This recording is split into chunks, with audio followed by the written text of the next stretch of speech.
Welcome to a Terrible Wrestling Show. This is episode 7, and it is Mania weekend, boys. Mania 41 is here. We are recording this on Thursday before the Going Home SmackDown. So we're expecting a couple more matches, at least one more match to probably be announced, that involving Randy Orton. Who knows if they add anything else. But it is still exciting that we're here for Mania weekend. Weird that it's on, Easter weekend, but it is what it is, I guess. We're going to roll with it. Let's go around the room. Jacob, buddy, how you feeling?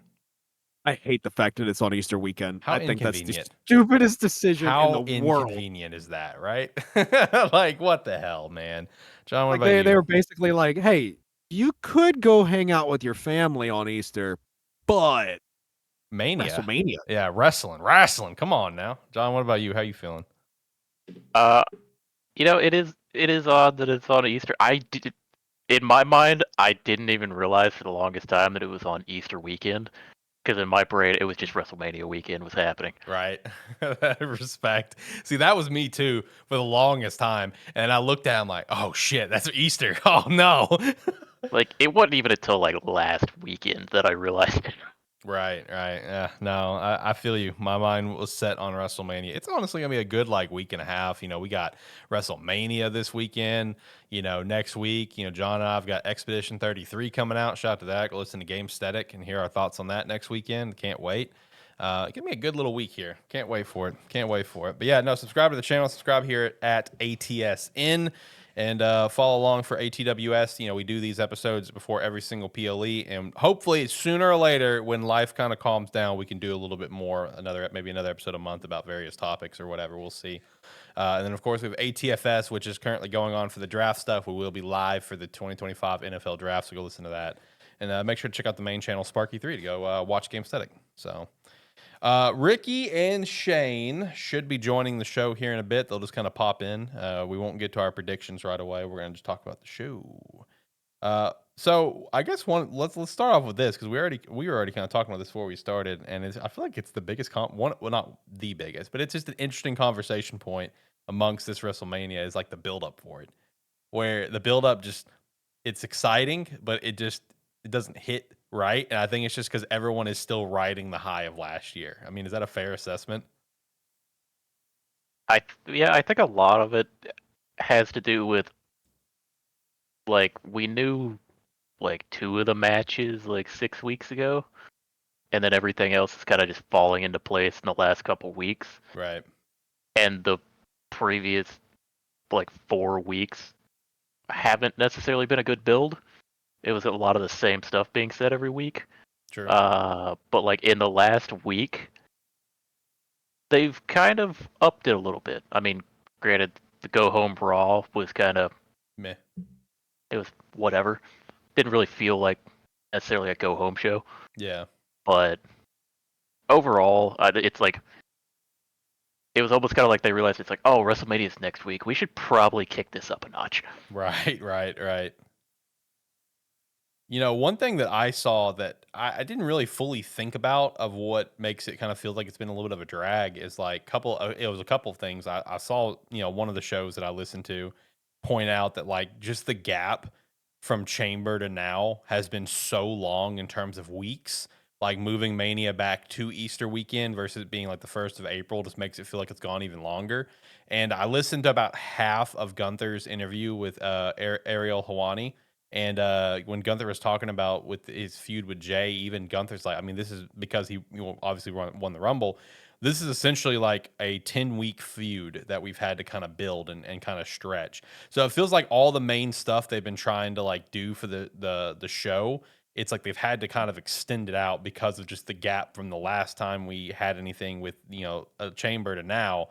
I feel like that kind of plays into it where some of these feel like, all right, can we get to the point? The same things are being said.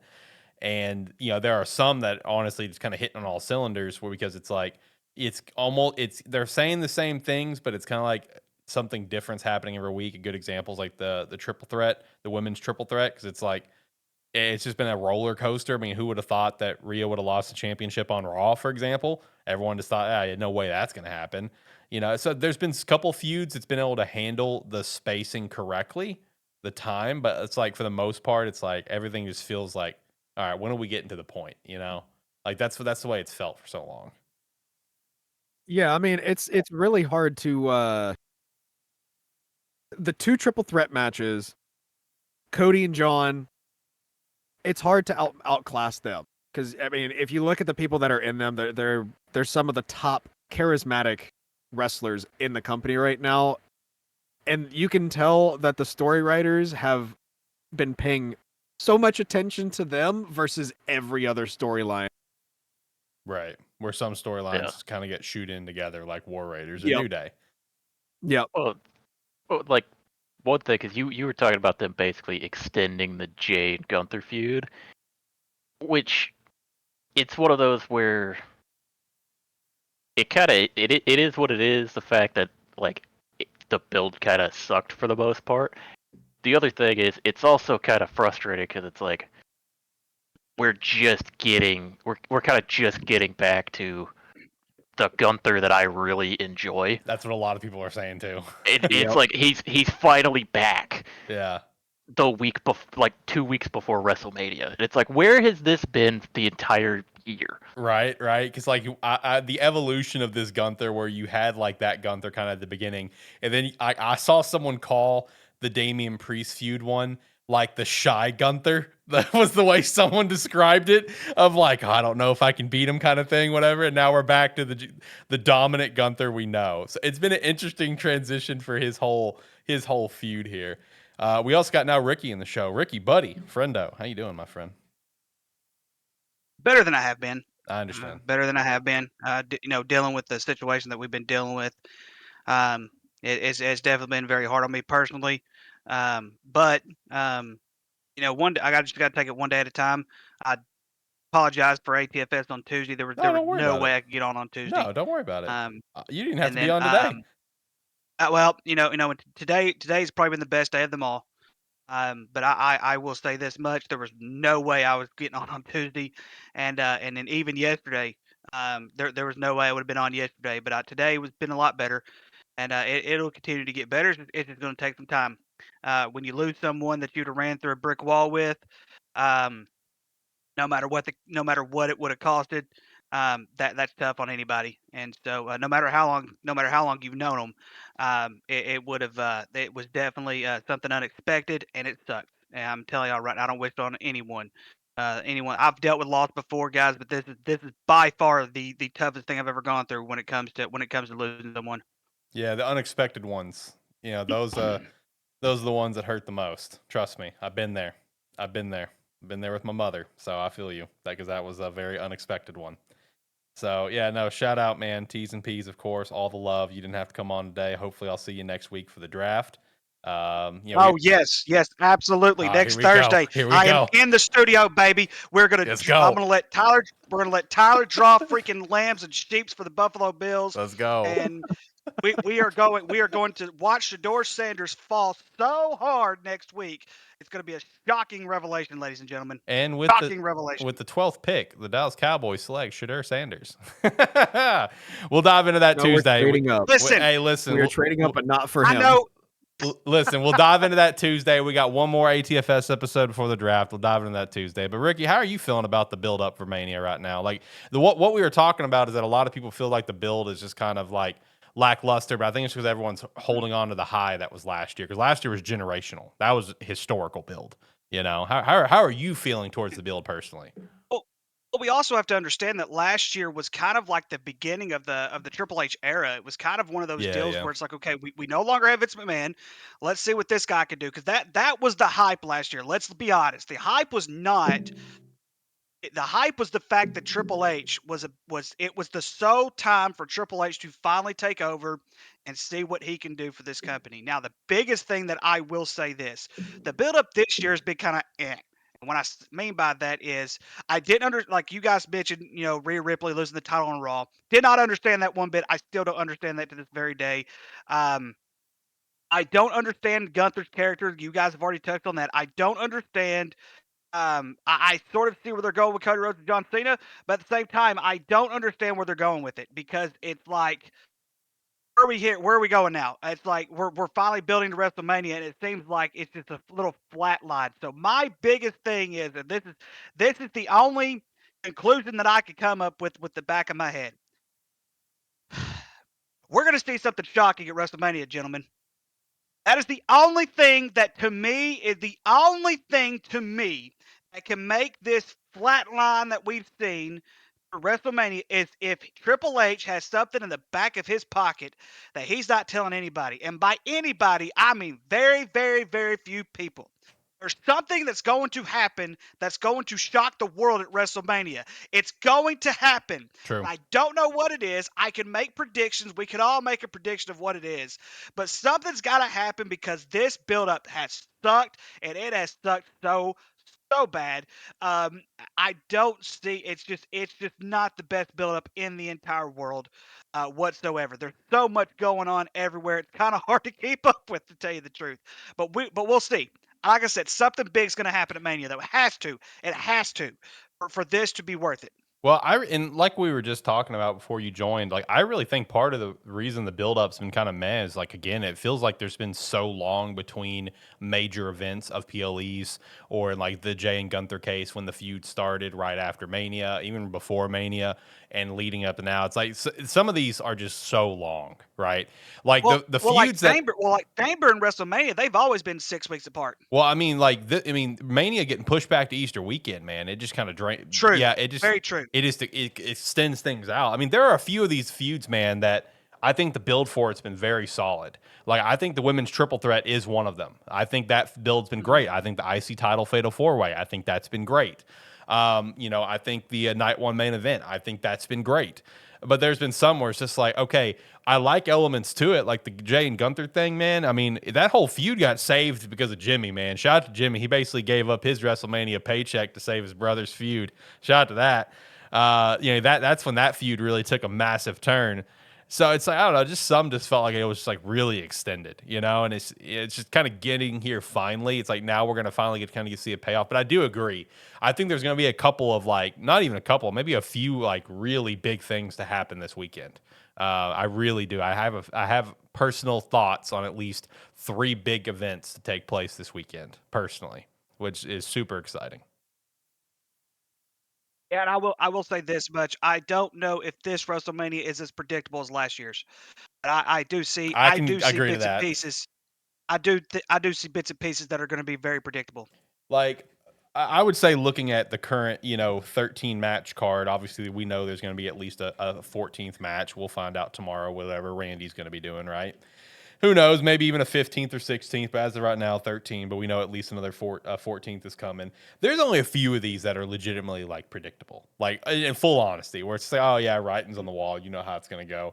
But there are some of these where it's just like, God bless, man. I mean, depending on character and stuff, I feel like it could go literally either way, depending on what kind of ultimate grand storyline they want to tell for the rest of the year. These could go a different way. Like that's good. That is the fun part about this weekend, because it's like a great example is, Ricky, I know you were on your island, throwing up your ones, but last year's main event was very predictable. Cody was going to win, right? Cody was going to win.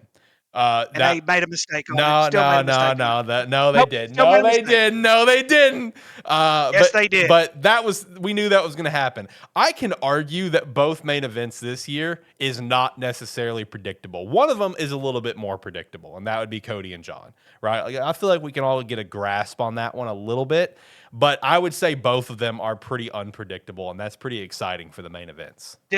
I disagree, and I'm going to tell you why. I'm going to tell you why.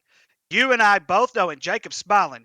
Everybody knows right here. I don't know if you do, Alex, but I know damn good and well they're letting Roman Reigns win that triple threat match because he's going to go away for a little bit like he always does because of his contract. I disagree. They're going to let him win, and then Punk and Rollins are going to have one more match at Backlash. It's going to happen. Write it down. Nope. Take a picture. 6:24 p.m. on 4/17/25. Ricky Nooner said Roman Reigns is going to win. Hands down, it's going to happen. I disagree with that one, buddy. I don't think that one's clear. Hard disagree there. Thank you, John. Thank you. The Game-Static boys. The Game-Static boys. Let's go. You are not going to have your number one top box office guy lose 2 WrestleManias in a row. Hey, not gonna happen. Hey, he won last year too. No, he didn't. Yeah, he did. Night 1 main event. Come on. Technically, he did. Yeah, he did. Yeah, well, come on. Let's go.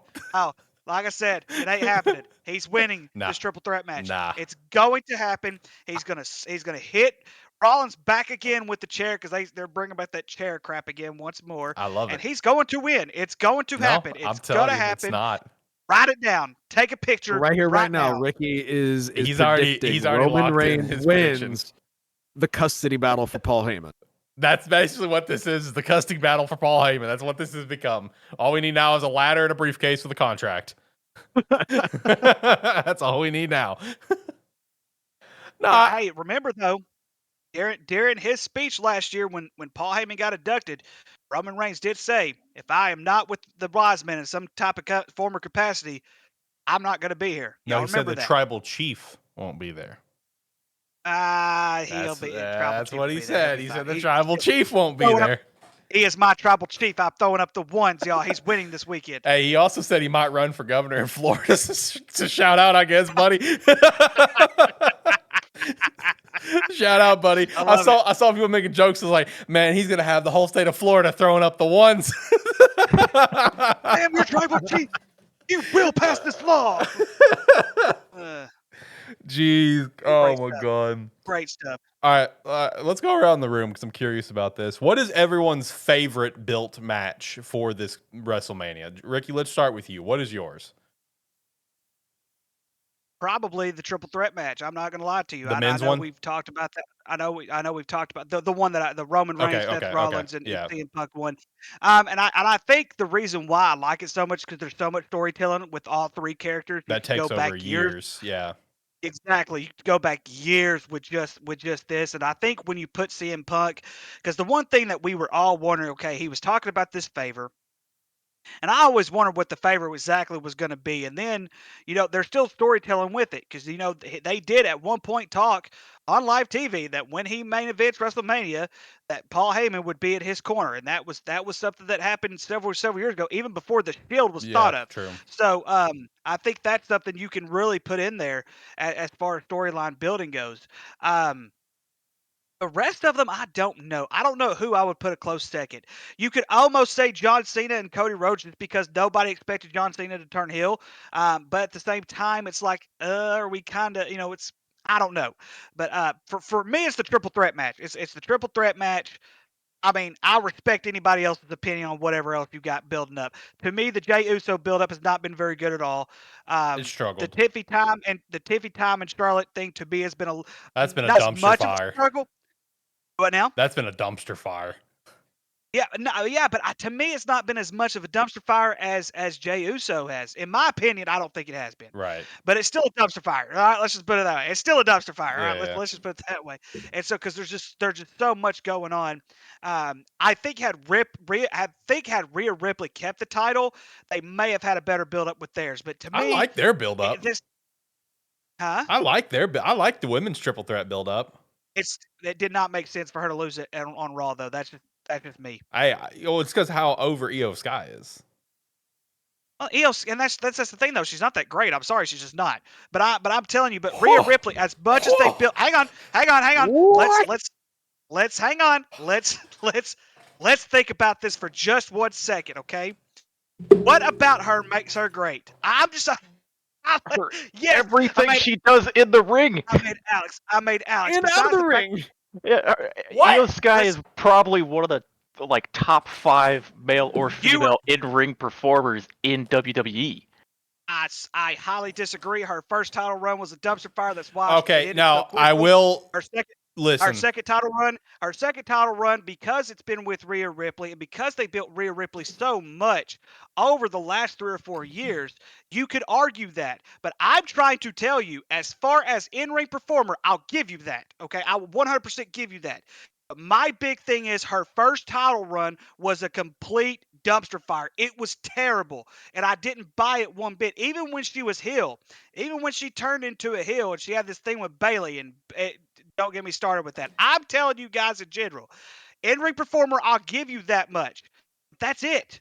You're not getting much out of Io Sky right now. I'm sorry, you're just not. Okay, I will agree that her title run was very lackluster. Bad booking. She got bad booking a lot. Yeah, you can't really blame that on her. It's booking and writing. Dude, like there were so many times I remember during her title run where, especially because Rhea was champion and stuff, and the hottest female wrestler in wrestling and everything, right?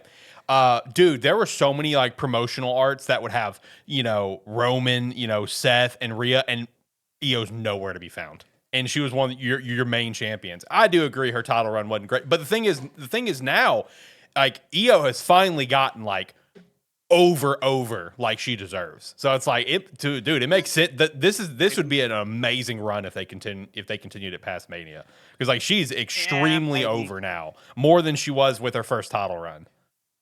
One thing that I am glad as far as Io is concerned, and this is a random thing, I am so glad they have kept her original theme song. Oh, yeah. True. And that it has not got ruined like everybody else's theme songs have gotten ruined. Right. Jacob, what is your favorite built match for Mania so far? The Intercontinental Championship match. That's a good one. That's fair. Yeah. No, I'm excited for this one. This one's been built pretty fun. This like is I said before the show, like it's you cannot predict this. Anybody can win, right? And for various different reasons. I've got a great one too, but we'll get to that. Yeah, later. We'll get to that. John, what about you? What's your favorite so far? I'm gonna go a little variety here. Okay, I love it. For the sake of it, because while I believe it is a deeply predictable match, I think the build itself has been pretty good. And that would be the Jade Cargill. Yes, my man. That's what I was going to say. Naomi. Once Jade Cargill has come back, the feud between the two of them, the build for it has been really well done. Yeah. The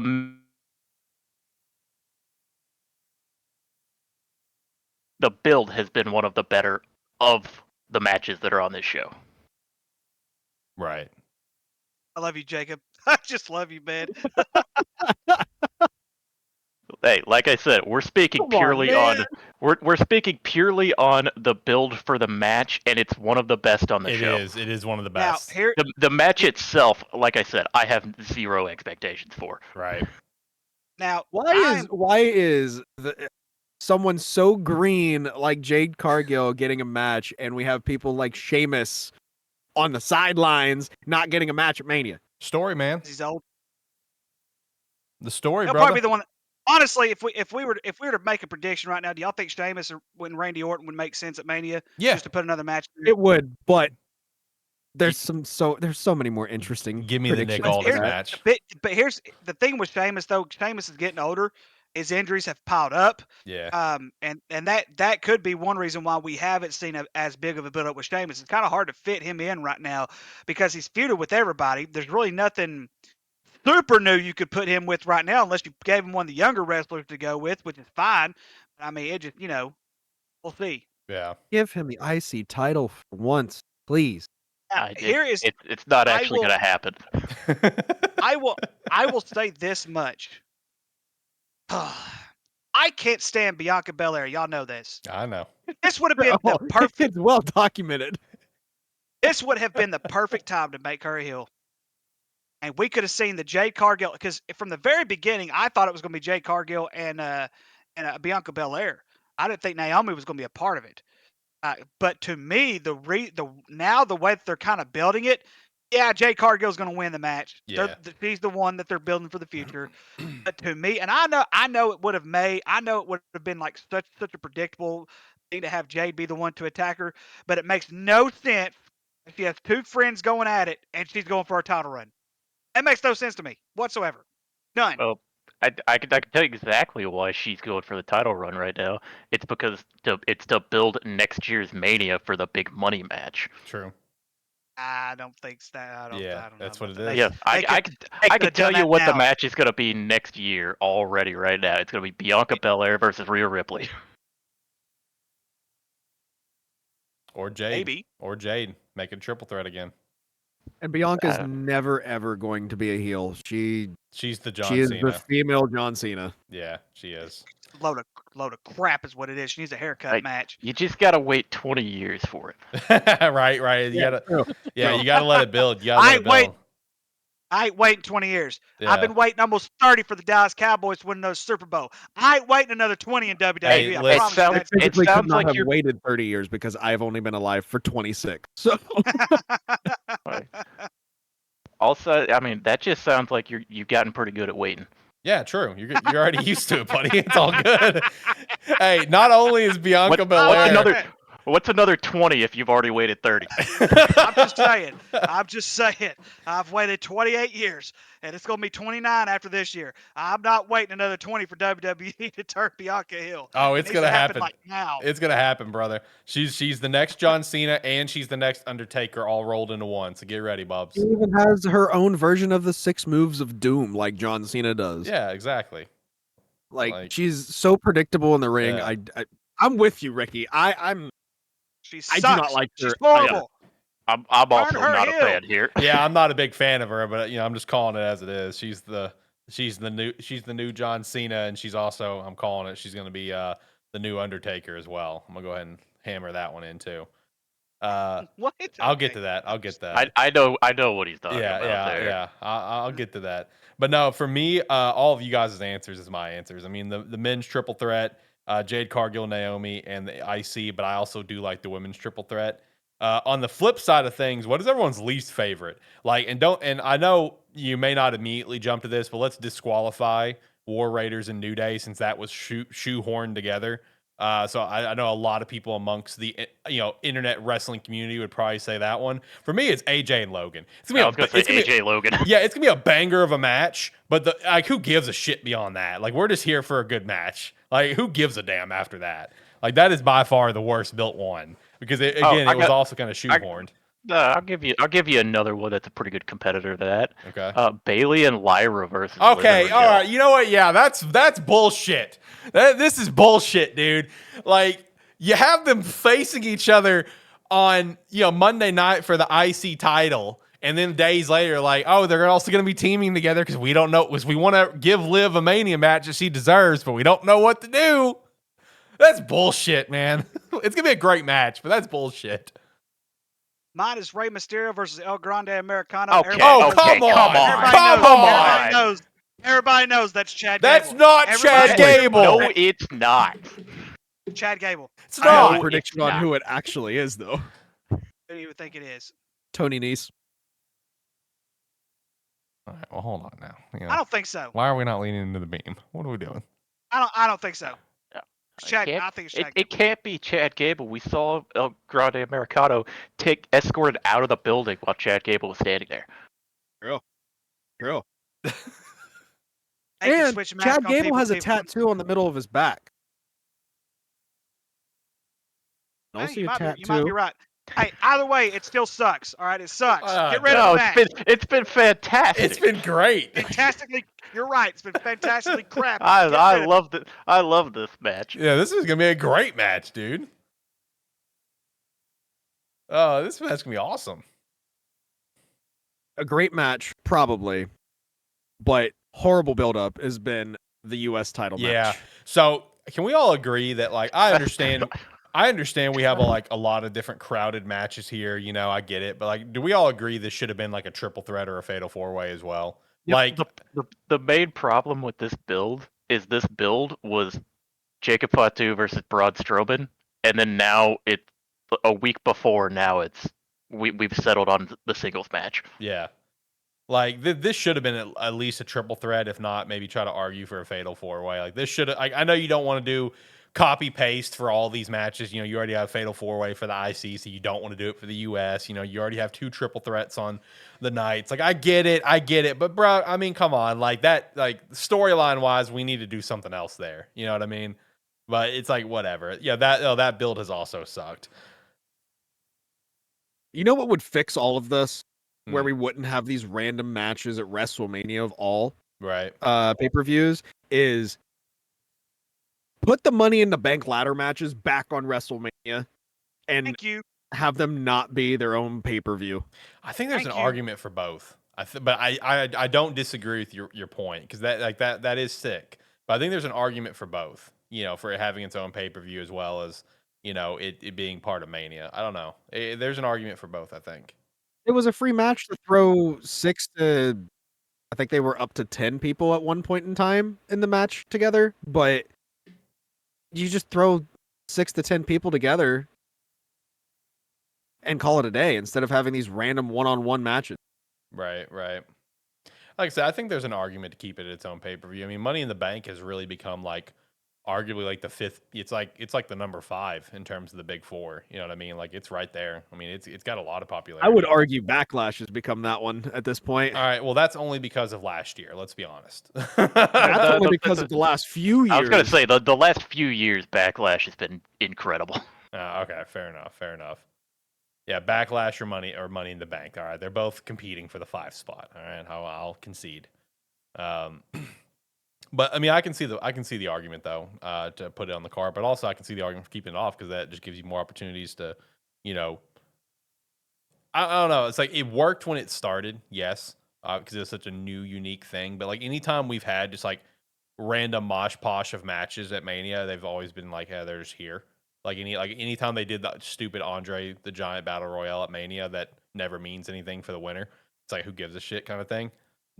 Hey, Well, don't forget the 6-team tag ladder match last year. Okay, see, that's what they should have done this year with the freaking SmackDown tag team, but do the 5, the 5 teams, because like the 5 teams, like they've built that tag team division so wonderfully, and all we're getting is Street Profits and Machine Guns, whatever, at Friday. Like, what are we doing? I'm hoping you're right. I'm hoping something happens to where it's even if it's a kickoff match. Right. I mean, they got time for it. I mean, they've got a 3-hour block before WrestleMania starts for a pre-show right now. Mm-hmm. I don't know what the hell they're doing in those 3 hours. Talking. Basically. There ain't that much to talk about with the build we've had. Right. Maybe that's where they're actually going to build it. Maybe. Shit, maybe. Nah, I feel bad for the SmackDown tag teams, man. They got shafted. They really did, because they've had such a great few months. All of them, all 5 teams. They've had a great few months, and they really got shafted. But like I said, we're set to get one more match, and from the looks of it, it's gonna be on night 2. It's gonna be whatever Randy's match is. So now it's just a matter of who's Randy going up against. I mean, I'm just calling Nick Aldis. Give me Nick Aldis. If you just throw Randy in Solo, that better be a 6-minute squash, because I don't give a shit. They have ruined Solo, any sort of attempt of Solo's character they tried to build last year. It's been ruined. Who gives a damn? Give me Nick Aldis and Randy. Give me Nick Aldis and Randy. Let them cook. Let them have a good time. If it's not Nick Aldis, Aleister Black. That's true too. Picture this. It's like if Solo comes out, Randy squashes Solo in like 3 minutes. Then you have Nick Aldis come out and he's like, that's not good enough. You didn't get any payback for all the stuff you've had. And then he enters the ring for the match. Okay, I'd be fire. I'd be here for that. I'd be here for that. I'd be here for that.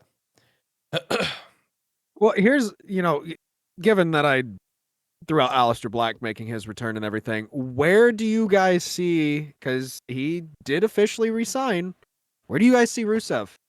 Do you see him tomorrow, or do you see him Monday? Do you see him this weekend? Monday after WrestleMania. The only way that we'll see Rusev this weekend is, like I said earlier, I think before we started the show, is if we have like a random spot during night 1 or 2 where Ludwig comes out and he's just like, I'm initiating an open challenge. Then yeah, maybe Rusev debuts for a little 5-minute match. You know what I mean? But I'm thinking just Monday. They need to keep his theme song. I swear, they better not change his theme song at all.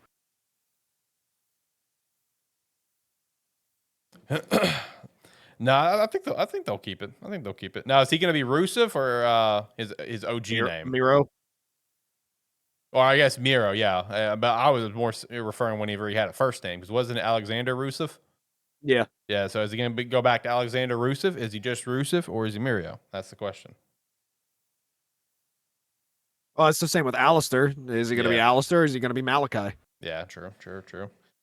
I'd imagine it's just going to be they'll all just be the WWE version of the name. It's kind of like when Ricky joined, now he's Ricky Saints. So, that way they can trademark it kind of thing. So, Do you guys want to get to predictions, or is there anything else you guys want to chat about with the builds or matches, least favorite matches, or anything?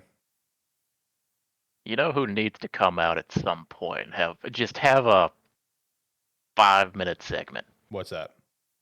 Chelsea Green. Yo, facts. Chelsea Green needs to just show up. Right. She's the host. She needs to host WrestleMania. That would be great. I would love that. All right. I'm going to try to get predictions actually written down this time for us. So, yeah, I'm going to try to get predictions written down here for us while we go. I think that'll be very helpful.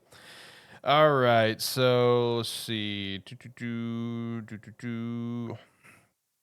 All right, boys. Let's jump into predictions then. I was going to say, you want to start with what I can only assume is going to be the opening match of night 1. It's confirmed. Which is, okay. Yeah. I hadn't checked to see if anything was confirmed yet. Yeah, that one is confirmed. So yeah, let's jump into it. Night 1, the opening match. We have Gunther and Jey Uso for the World Heavyweight Championship. Give me Gunther. Gunther retains. Wow. Okay. I said this a while back. This is going to be probably one of the biggest pops of the weekend. Jey Uso is going to have 60,000 people waving their arms around saying yeet. Yep, Jey Uso. Can't have I Jey have a really lose at this strong point. I have a really, really, really strong prediction on that. Okay. I want Gunther to win. I really, really, really, really do, especially considering his character is finally making a return. Oh yeah, believe me, to I'm in the form. same boat right there. But Jey Uso wins, turns heel.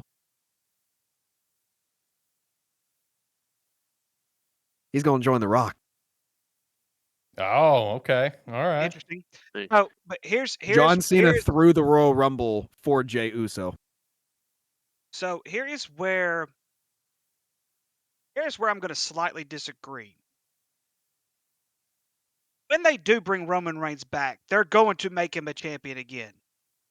And I don't think they're going to want him going up against Jey Uso. I think they're going to want him going up against Gunther because he hasn't gone up against Gunther. We've already seen him go up against Jey Uso. There's nothing other than the bloodline storyline or anything like that. I strongly feel like they're going to set Gunther and Roman Reigns up for SummerSlam. I really feel that strong about this. I think We'll see. I think you guys are missing the very obvious thing that is potentially going to happen in this match. Gunther's going to be in the winning position, and a man in a black hoodie is going to show up at ringside. Jimmy Uso is going to be there to help his brother win the World Heavyweight Championship. And they're going to share a moment. Hate it. I hate it so much. Wow. Me too. Let them have a Me brother. too. I mean, Listen, I have nothing against him, but he does not deserve a world title. Wow. Thank you. He's super Thank over. you. That's why. I don't give a shit. Wow. So is Bianca. And so all is you Bianca, do is super kick and splash off the top rope and die from the no. Yeah, 5 moves of doom. Sounds familiar. Nope. Bianca Belair's super over. You think she deserves it? Heck no. Yeah. I've been very adamant that I don't like Jey Uso in the ring. But I feel like it's like he's so over. They look at him as undeniable right now, so they're gonna give him the title win. He's gonna have like a 3-month reign because I think we might start going into shorter reigns now. Right. I don't think everybody's gonna be getting a agree. year-long reign. Yeah. In 2025. So I think he may have like a 3-month reign, and that title is gonna kind of hot potato around a little bit. Yeah. He needs to hot potato into Drew McIntyre's hands and let him have an actual run. Yeah, that's where I think it's gonna happen. I think Drew McIntyre is gonna end up taking out Jay a couple months down the line. He needs to. I want him to have an actual title run that it's in front of fans that he deserves to have. All right, what about War Raiders and the New Day for the World Tag Team Championship? This shoehorned match. I really don't give a damn. No one does. No one does. Come on. I don't care who wins this match. It's going to be New Day because the simple fact is that they're going to have their 12, 13 time tag team, and this time they're heels, and that's the only reason why I predicted them to win. And World Raiders, like I mean, I guess I sort of somewhat get why they changed their name, but I really like the Viking Raiders. I like the Viking Raiders more than I do the War Raiders. Sorry, I like the Viking Raiders more than I do the War Raiders. Give me New Wow. Day. That's a hot. Give me New Day. I'm also taking New Day, but no, War Raiders is so much better. When they changed their name to the Viking Experience, that was horrible, and then they changed it to the Viking Raiders, that was horrible. War Raiders. War Great. Raiders. Great War stuff, Raiders is and solid. you know it. War Raiders is solid. Yeah. All right, so I've got New Day, but this could be one of the shocking ones of the weekend where it wouldn't shock me if War Raiders win because of an actual Big E comeback and helps the War Speaking Raiders of that, win. give me War Raiders. Here we go. Give me War Raiders. This shoehorned build has been around New Day attacking the necks of War Raiders, who both had to undergo neck surgery, just like Big E had to do, but they've managed to come back. This is going to be them attacking the necks, trying to end their careers, and there's going to be I'm predicting a Big E show up and cost them. See, That's going to be one of that's going to be one of your big moments of the weekend. See, Big E I can coming agree in, to that, not just like stepping in the way. Big E is gonna get in the ring, and get physical. Get the big ending. Where does that go storyline wise, though? A handicap match? Hey, Wow, we kinda build fucking two where does that go? We build two WrestleMania. We don't build after WrestleMania. That's BS. You and I both know we built after WrestleMania too. Goodness gracious. They're Not trying for to some of milk for next. not for some of these matches. That's Oh, true. duh. Well, that's because a lot of these matches suck anyway. This is one of those matches. This is going to be a great match. All right, you know what? I'm gonna flip my pick, John. I'm gonna ride with you. It's gonna be the War Raiders and with Big E coming in and gonna do the big ending on Xavier Woods and Kofi. It's gonna be Oh, my great. God. I am a big fan of War Raiders. I'm not. I think they're going to retain here. I don't think they're going to hold the titles much longer than WrestleMania, but I think they're going to retain at WrestleMania, and then probably, I don't know, maybe lose at Backlash. I can see that. All right, next up we have Rey Mysterio and not Chad Gable, El Grande Americano. I don't care about this match either, guys. Wow. I'm just being honest with you. Give me Rey Mysterio just because I don't care who the other guy is.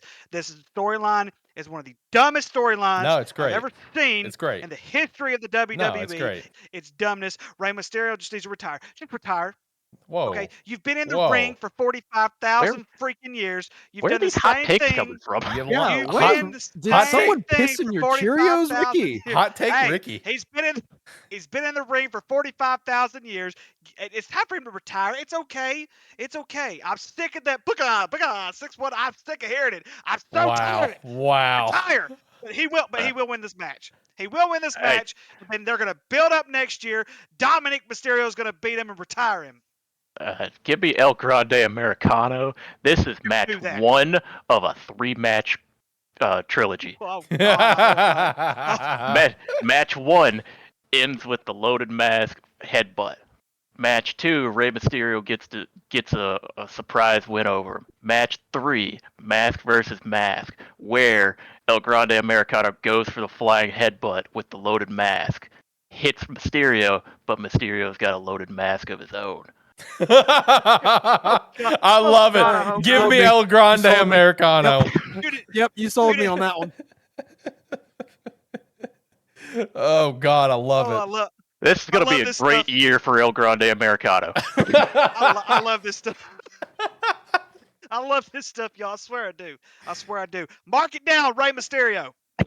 All right, next up, Jade and Naomi. Give me Jade. That's easy. I think everybody's taking Jade. Jade here. Yep. Jade. Great built match. It's just obviously predictable, but it's a great built one. LA Knight and Jacob Fatu for the United States Championship. Ugh, this one's tough for me.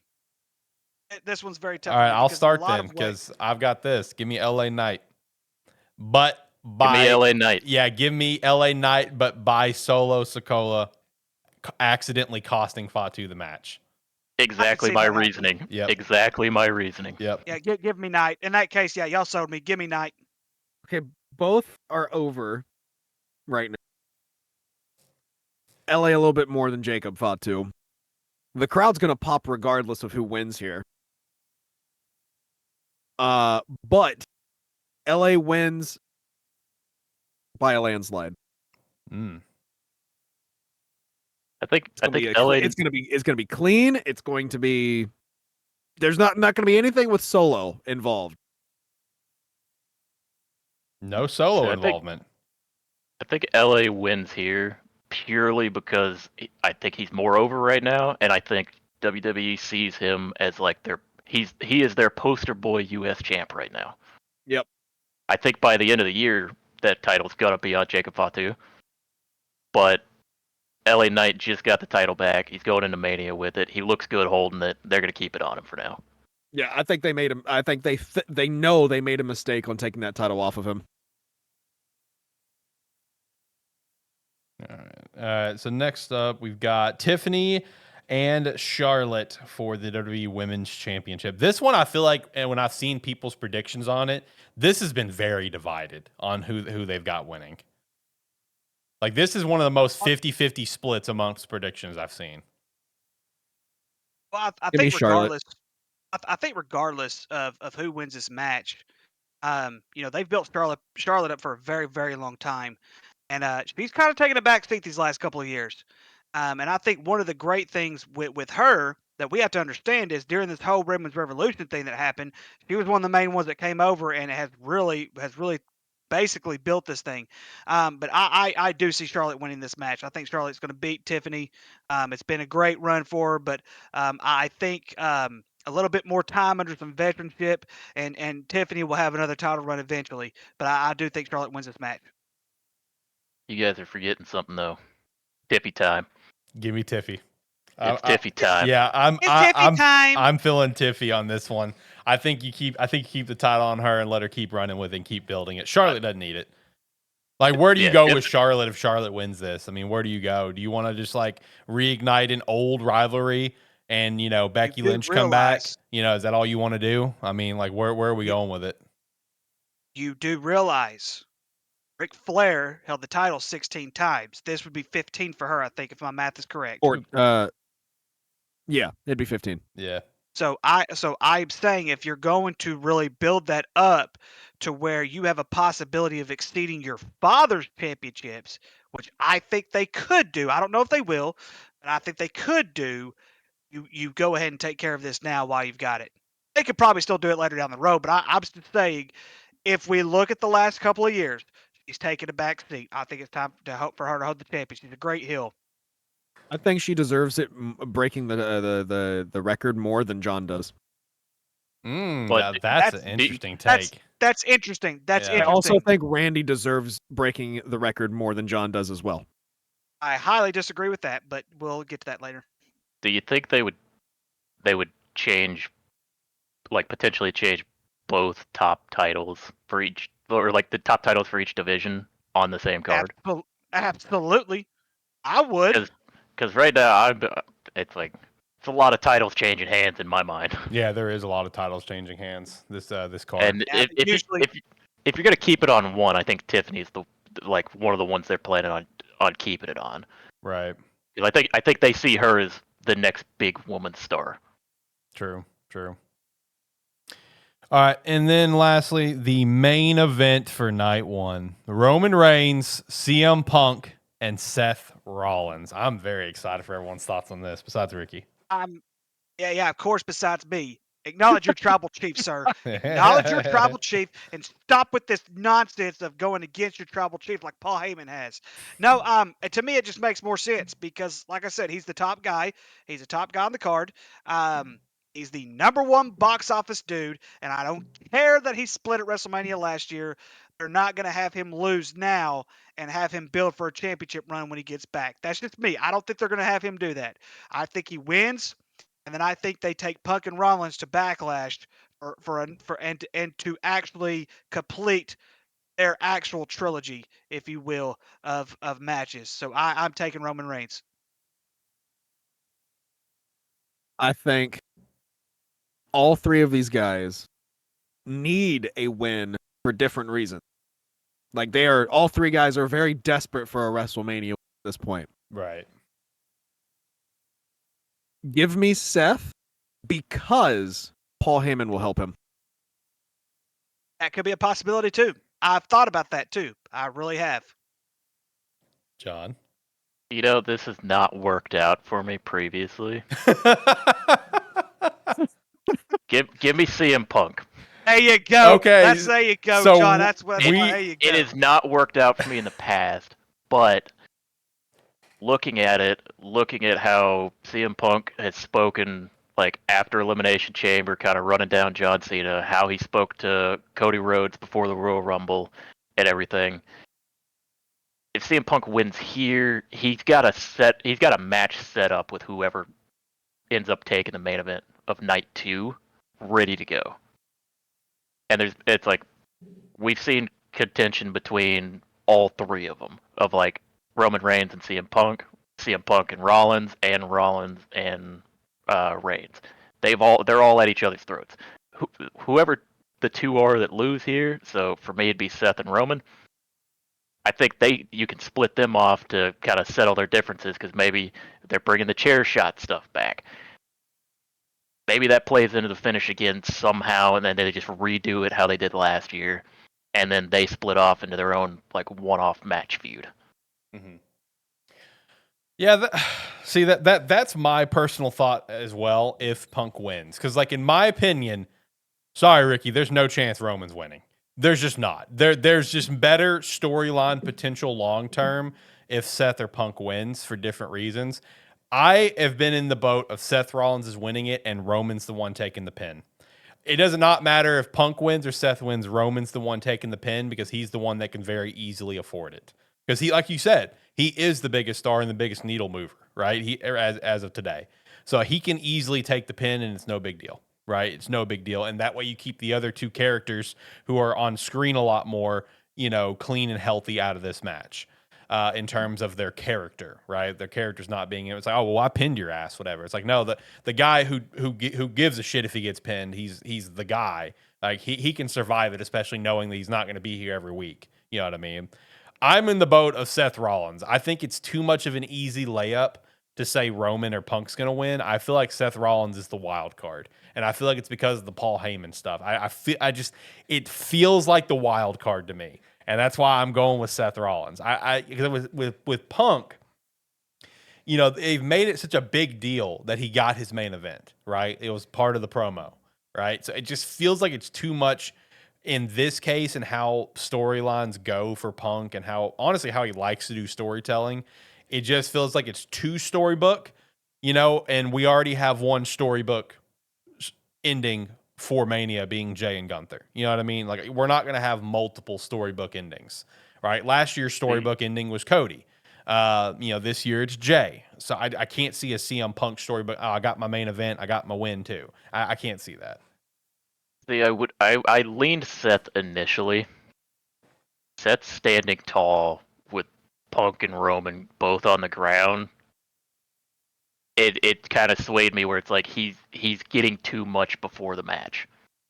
Right. If he's going to be the one standing tall before WrestleMania, I don't see him taking it. Seth hasn't gotten a WrestleMania win in how long now, though? It's been quite a while. Seth, let's see. Yeah. I mean, who did he face at 39? Oh, no, he won at 39. Wasn't it Logan? Mm-hmm. Yeah, it was Logan. Logan at 39. That Yeah. doesn't extremely count, but he won. Then he lost at 38 to Cody, and then was he part of 37? I think so. Either way, no, I don't know. I feel like it's Seth. Seth makes sense, but Punk also does make sense too. Punk does make sense.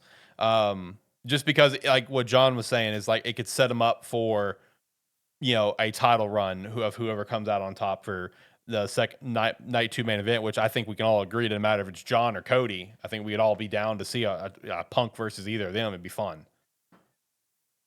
Acknowledge your tribal chief. No, Never again. No, it's done, bro. It's not. My It's tribal done. chief is Sammy.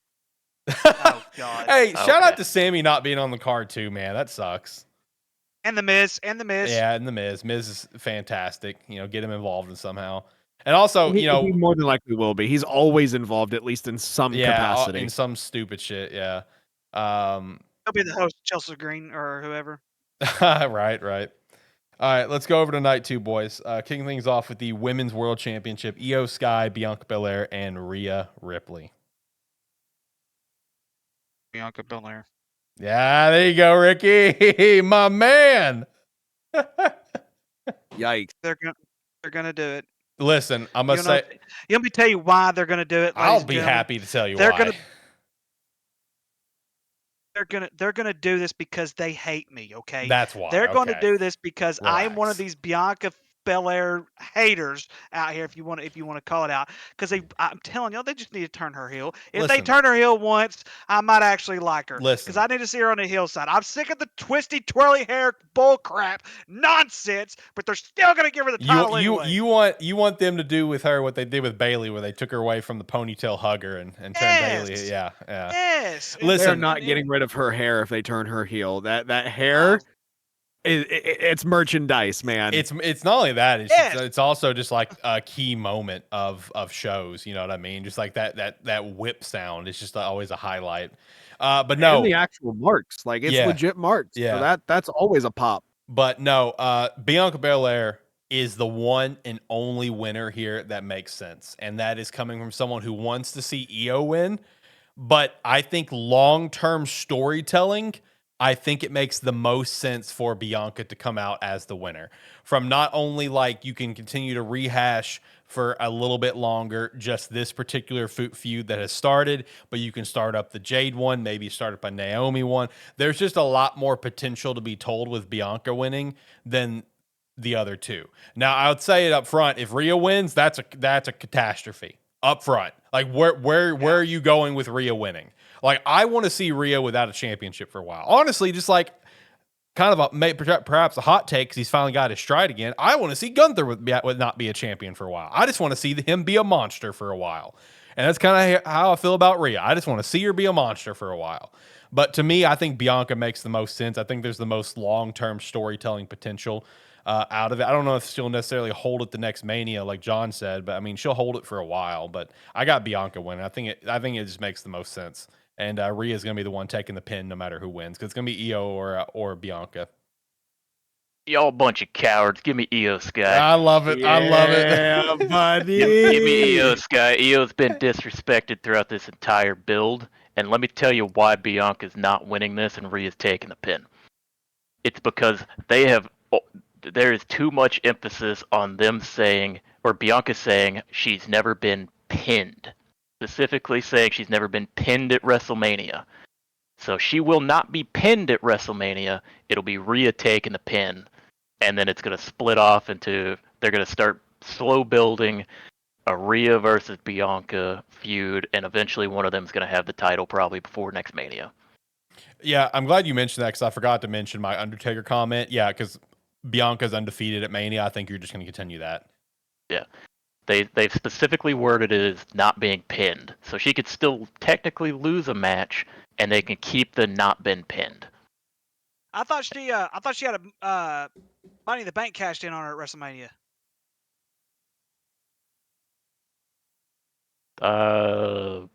Wasn't that 2 years SummerSlam? ago. I think it was SummerSlam. I thought it was Mania. For some I reason, thought that was, Mania. that was wasn't that Io's cash in? Yeah. Yeah, so it wouldn't have been at Mania. Yeah, it wouldn't have been at Mania. Yeah, that was a SummerSlam cash in. Okay, for some reason I thought it was Mania. Yeah, but I mean, yeah, no, because I looked it up recently when I was trying to think about who I had winning here. Because initially it was just Io, but then I was like, well, I mean, I think long-term storytelling plus Bianca's still undefeated, right? So I think it's like just keep on running with that undefeated streak. Like that was my thought process. It's just undefeated streak. Let's continue the streak kind of thing. It was brought up that there was already predicted a lot of titles changing hands. This is the one match that I believe is not going to change. Io is winning, and I'm making a prediction now. They are building it for an Io versus Asuka. See, that's the storytelling potential for Io winning is Io versus Asuka, right? Because it's like, again, you have Rhea win. It's like, what do you have? Just rehash Liv for the 1,000th time, and then just whatever you want to throw at Rhea. Like, at least with Io, you can do the Io Asuka thing, which would be really sick, and I would love to see it. So I'd be very pumped if Io won. But I just think there's a lot more with Bianca. But I would love either one personally, just from the storytelling elements of stuff. Yeah, and I mean, yeah, I could see that happening as well because for the simple fact is, I think we've talked about this. Asuka has not been built the greatest in WWE, and I think a lot of it is just because a lot of people don't understand her character and where it's going, and Right. things like that. And it's the same thing with Shinsuke Nakamura. They've tried numerous times. They tried him as a heel, they tried him as a Yeah. baby face, and it just hasn't worked out for him. Besides And that's NXT, okay. it worked at It NXT, but sucks. that's it. Yeah, I was about to say Dusty Rhodes, Triple H, and Shawn Michaels knew Asuka in NXT. They knew how to work same her. thing with Shinsuke. Yeah, same with Yeah. Shinsuke, but Where roster, not a chance. where they failed Shinsuke is not having him beat AJ for the title at Mania. That they failed him there. 100%. They failed Shinsuke there. Yep. And I agree with it's that. been a disaster since. And this U.S. title run that he just had, that was just a situation of really terrible circumstances. You know what I mean? He got the title. His brother or whatever had passed around that same time, and it's like, okay, well, it's like, what are you gonna do, kind of thing. And now it's just like, yeah, is he gonna get released at this point? We'll see. They already released him. I don't think they released him yet. But I don't think it's been announced if they've released him. There's just talks that he might get released. Right. Oh. Yeah. I mean, it's just it's a possibility that he's getting cut, but I don't know yet. I would love to see him go back to New Japan. Honestly, he was at his best in New Japan. Yeah, he was the top dude, right? And it's just like, again, like WWE has just kind of failed him the entire time. So it's just, I don't know. But no, with the EO thing, I think EO and Asuka would be a pretty sweet thing to explore later on. I would love that, but I don't know. I just think the Bianca part, it's got a lot more storytelling potential. I mean, even in EO and Bailey, rehashing the damage control stuff. Oh, that was such a good match last year. Yeah, that was such a good match last year, dude. That was 10 out of 10. Shane, welcome to the show, buddy. How you doing? By the way, that match was mediocre. All right, how are y'all? Good. We are now jumping over to the women's tag match, which shoehorned together. Who gives a shit about this match? It's literally just like, it's gonna be a fun match. It's gonna be a fun match, and that's it. But it's like, other than that, who gives a shit, man? I don't know. Yeah. Give me Liv and Raquel. Yep. Liv and Raquel, easy. Yeah. Same. Like, this match is so stupid. And for the record, the EO Bailey match was mediocre. Whoa, dude, what is up with you in the hot takes what tonight? happened tonight? Why are you such an angry person? Like, what the fuck, dude? You have done What the hot hell? take after a hot take tonight. Lord, he is the heel of the show. God bless. Yes. Jesus. You're wrong for that, brother. That was a great match. That was one of the best matches of the show last year. All right. Jacob, Shane, who do you guys got for the women's tag? Yeah, I've got Liv and Raquel. Yeah. Although I will say it would be funny if they gave it to Bailey and Lyra. Just like the frenemies get the titles and they have to coexist with one another. Right. We've seen that too much in WWE. Yeah, But that's that is a classic for WWE to pull. Oh, yeah. That's true. I could care less if that happened. I mean, I could care less about the women's tag team championship in general. They've I think destroyed it's a worthless title. They've destroyed it. There's nothing there for it, man. It's pathetic. There's not enough established tag teams. True. There is only one benefit of it, and it's Liv gets to walk around and parade in the title and because her character when she has a title is great. The booking usually sucks. Right. Yep. Right. All right. What about AJ and Logan? Give me it's gonna be a banger of an in-ring match. The build's been dog shit, but give me AJ. Yeah, I'm gonna take AJ Styles as well. Like I said, Logan's got a great podcast and everything like that. He has a very, very profound respect personally for the wrestling ring, but I really think it's getting to the point where this Logan Paul thing is old, and just get rid of it, please. Just get rid of it, please. Give me AJ Styles. Yeah, give me AJ. Logan is he stood tall and kind of beat everyone up on this build the little bit that they've done it. you could only do that if he's gonna get his ass kicked at Mania. Right. Well, I mean, if you look at it, they're building him up for pay-per-views only. He doesn't really wrestle a whole lot, if hardly at all, on any of the TV shows or anything like that. They're building him up like he's this big-time superstar, and he's really not. If let's just be honest, he has a great energy drink. He's got a great podcast. You give him that much. I mean, give him credit for that. I've listened to his podcast many times. But as far as like wrestling goes, he's a great athlete. But no, he's not a very good build for anything. He's a hated character, and that's about it. Yeah, they only build him up for pay-per-views because That's all he's doing. like That's all he does. his matches are great because he gets 8 weeks to prepare a match before he actually has one. Yeah. They've put him out on TV before, and it was a mediocre match because he didn't have a step-by-step layout for it. True. Jacob. Jacob's going You're gonna Paul. say something Write it stupid down. over there. Jacob's going with Logan Paul. Write it He down. looks like he's gonna say something Let me stupid go ahead over and there. type Logan over here. Actually, no. It's something that I said that he's kind of like, here goes Ricky again. No. Okay, No. it's okay. Just make sure. Logan. I already typed it. Logan for Paul, you. write it down. Yep. What's gonna I happen? don't. I I already typed don't want to have AJ lose at WrestleMania. I really, really don't. I already typed Logan for you. But It's okay. Logan's gotta have his WrestleMania moment eventually. He had it last year. Yeah, but it wasn't like He won. this is AJ. It This was a is title match AJ. last year. That was Randy and Kevin. What are you trying to say? I was about to say. Who's gonna be the YouTuber dressed up in the Prime gear? Oh, Mr. Beast. Because it always happens. Mr. Beast. Chad Gable. No. You guys are missing the key point here. Karrion Kross. That is true. He's like built it. this I feud like up more it. than they've built the feud up. I like it. I hope Karrion gets involved with this shit. That'd be great. You know, I'm glad that they're starting to kind of do something with Karrion that is working True. for him. True. So just to That's why I clarify, saw you are it. officially locking in Logan, right? I hate it, but yes. Okay. All right. Shane, what about you? God. I actually agree with Jacob. I'm going Logan for this reason. Okay. Wow. All right, buddy. For this reason. I mean, y'all just said it. Karrion Kross. I think Karrion Kross gets involved somehow, and whatever he's trying to pull, I think eventually, with this loss to Logan Paul, you'll see AJ Styles kind of devolve. He'll go into a heel, and I've got some people that could join him and Karrion in a possible faction later on. Here's the only reason I would disagree with that, because he's kind of already coming out of that heel face that he was with last year. I don't see him going back to a heel this quickly. If he's going to go back to a heel, it's going to be down the road. The biggest thing we also have to remember, guys, he is not getting any younger. He is probably going to look to retire before too long. Yeah, he said Well, he would. he said that recently on Chris Van Fleet's podcast. Yeah. I don't see him retiring as a heel, guys. I just don't. I think he's going to go out as a babyface.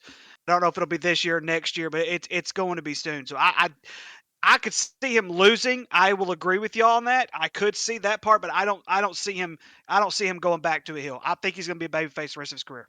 AJ is I mean, the type of guy that I can see having a retiring tour. True. Retiring from WWE, going over to probably New Japan and having a retirement match there, going back to Impact, potentially back to TNA to have They got the a deal. retirement match They there. got the deal. Let's make it happen. Is it crazy to think I mean- that he's been WWE longer than he was in Impact? Which is insane. Well, the only reason why he was in WWE is because TNA didn't pay him. True. Mm-hmm. I mean, this is the thing with me. Like, again, I wasn't the biggest AJ follower before he got to the WWE. I knew who he was, but Oh, I you missed didn't out really- on some like, gold. yeah, I missed out clearly on some big stuff. But since joining the WWE, I think AJ Styles has been better as a heel than a babyface. He's always I been think it better ju- as a heel. I think it just makes sense character-wise that give him a huge heel push, put a title on him, and then figure out something close to retirement where he can switch to babyface. Because I agree, I think he'll retire babyface. But I think right now, he's still 2-3 years out before retiring. Let's get him a heel turn. Let's get him something that, people want to see and people are going to cheer for. Because honestly, his babyface run that he's been going on hasn't really been a good enough run, in my opinion. I I don't don't know if think that's AJ's fault or if that's creative's fault, but to me, it just hasn't really been hitting like it should. he'll retire until the Good Brothers make it back into WWE. I don't think that's gonna happen, brother. Yeah, I agree. Didn't they just get cut? They wasted them time True. and time and time. They're one of the best tag teams in the damn world, in my opinion, Luke Gallows and kind have of been stinks. for a very long time. Luke Gallows What? kind of stinks. He's holding Carl back. Damn, I said what I said. damn. Did you say Luke? Did you say Luke Gallows stinks? Kind of stinks. Kinda. He's not stinks. Just kind of stinks. Carl Anderson is being held back by him. I said what I said. Oh Lord. I said what I said. All right. I think it's the other way around. Wow. All right. Let's go to the IC title, which I hope everyone's picks here is going to be very I know my pick is. diverse here. Kind of know who all over the mine place. is. Can I go first? Yeah, go for it. Who you got? Dominic Mysterio. Time to Dominic give him a title Mysterio. run. Listen, it makes more sense of all four of these guys that are on here, with the exception of Breaker keeping it. It makes more sense to give it to Dominic Mysterio. He is the most hated character in WWE. He gets that great pop every single time. Imagine him being an IC title. Give me Dominic Mysterio. I also have Dominic Mysterio. Give me Dominic. All right, so maybe this isn't as diverse as I thought it would be. Let's go, Dominic. Oh man, imagine I've got the thought of like how he gets the win here too, and I want it to happen. I want like Breaker to hit a spear on Finn, and then Dominic pushes him out of the way and pins Finn. Yeah. That's pin. Yeah. Can we all agree Finn's taking the pin, no matter what? Yep. Okay. Yeah, No matter, Finn's getting no matter who wins. Okay, I don't cool. care if Rey Mysterio comes out and gets the pin. He's getting pinned. No, he's I will gonna not be agree to he's gonna be worn out from losing to El Grande Americano. Right. True. I am not going to agree that Finn is taking the pin. Who's taking the pin? Well, he's got Finn winning. Yeah, you got Finn I have winning. Finn winning. Wow. Holy shit. What a hot take. I have Dominic taking the pin. Wow. Holy shit. What a hot take. Nah, dude. It's Dirty Dom's time, brother. It's Dirty Dom's time. Dirty Dom. It's exactly. It's Tiffy time and Dirty Dom time. Okay, let's just Facts. Shane, please tell me you're picking Dirty Dom.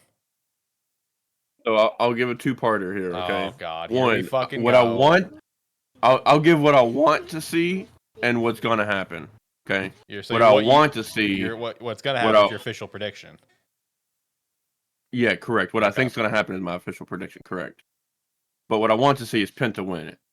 I think Penta deserves it. I think Penta needs it. Not really needs it, but I think he deserves it. It'd be cool. Yeah.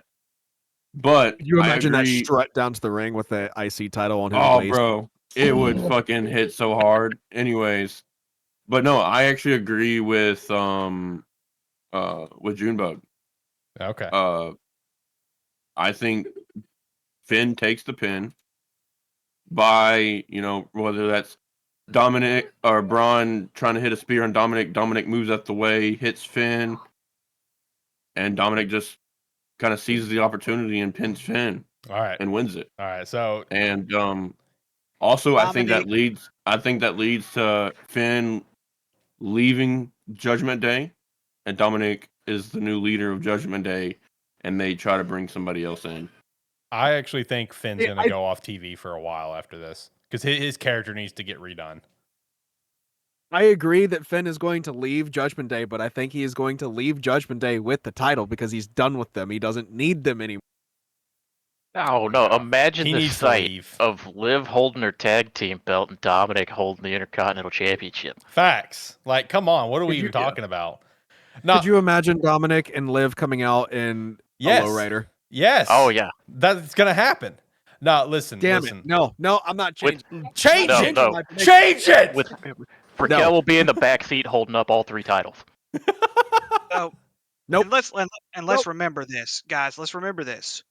M. Balor has had build-ups in his career.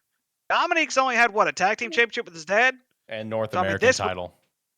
and that didn't mean nothing. Whoa. So I'm just saying, like, What? Whoa. I'm sorry. Is the title still around? Yes. No, it doesn't mean nothing. Yes, It it is. is. Then who's the North American champion? Is it Ricky? No. Yeah, it's Ricky. Yeah, it's Ricky. Are they on the WrestleMania match card? Then they're irrelevant. It's No, but they're on the NXT. stand and deliver card. I don't give a crap about stand and deliver. I care about WrestleMania. Oh my WrestleMania God. 31. You are a Dominic WWE mark. Dominic Mysterio with the win. Hill, Dominic Mysterio with the No, win. listen, Jacob, listen, brother.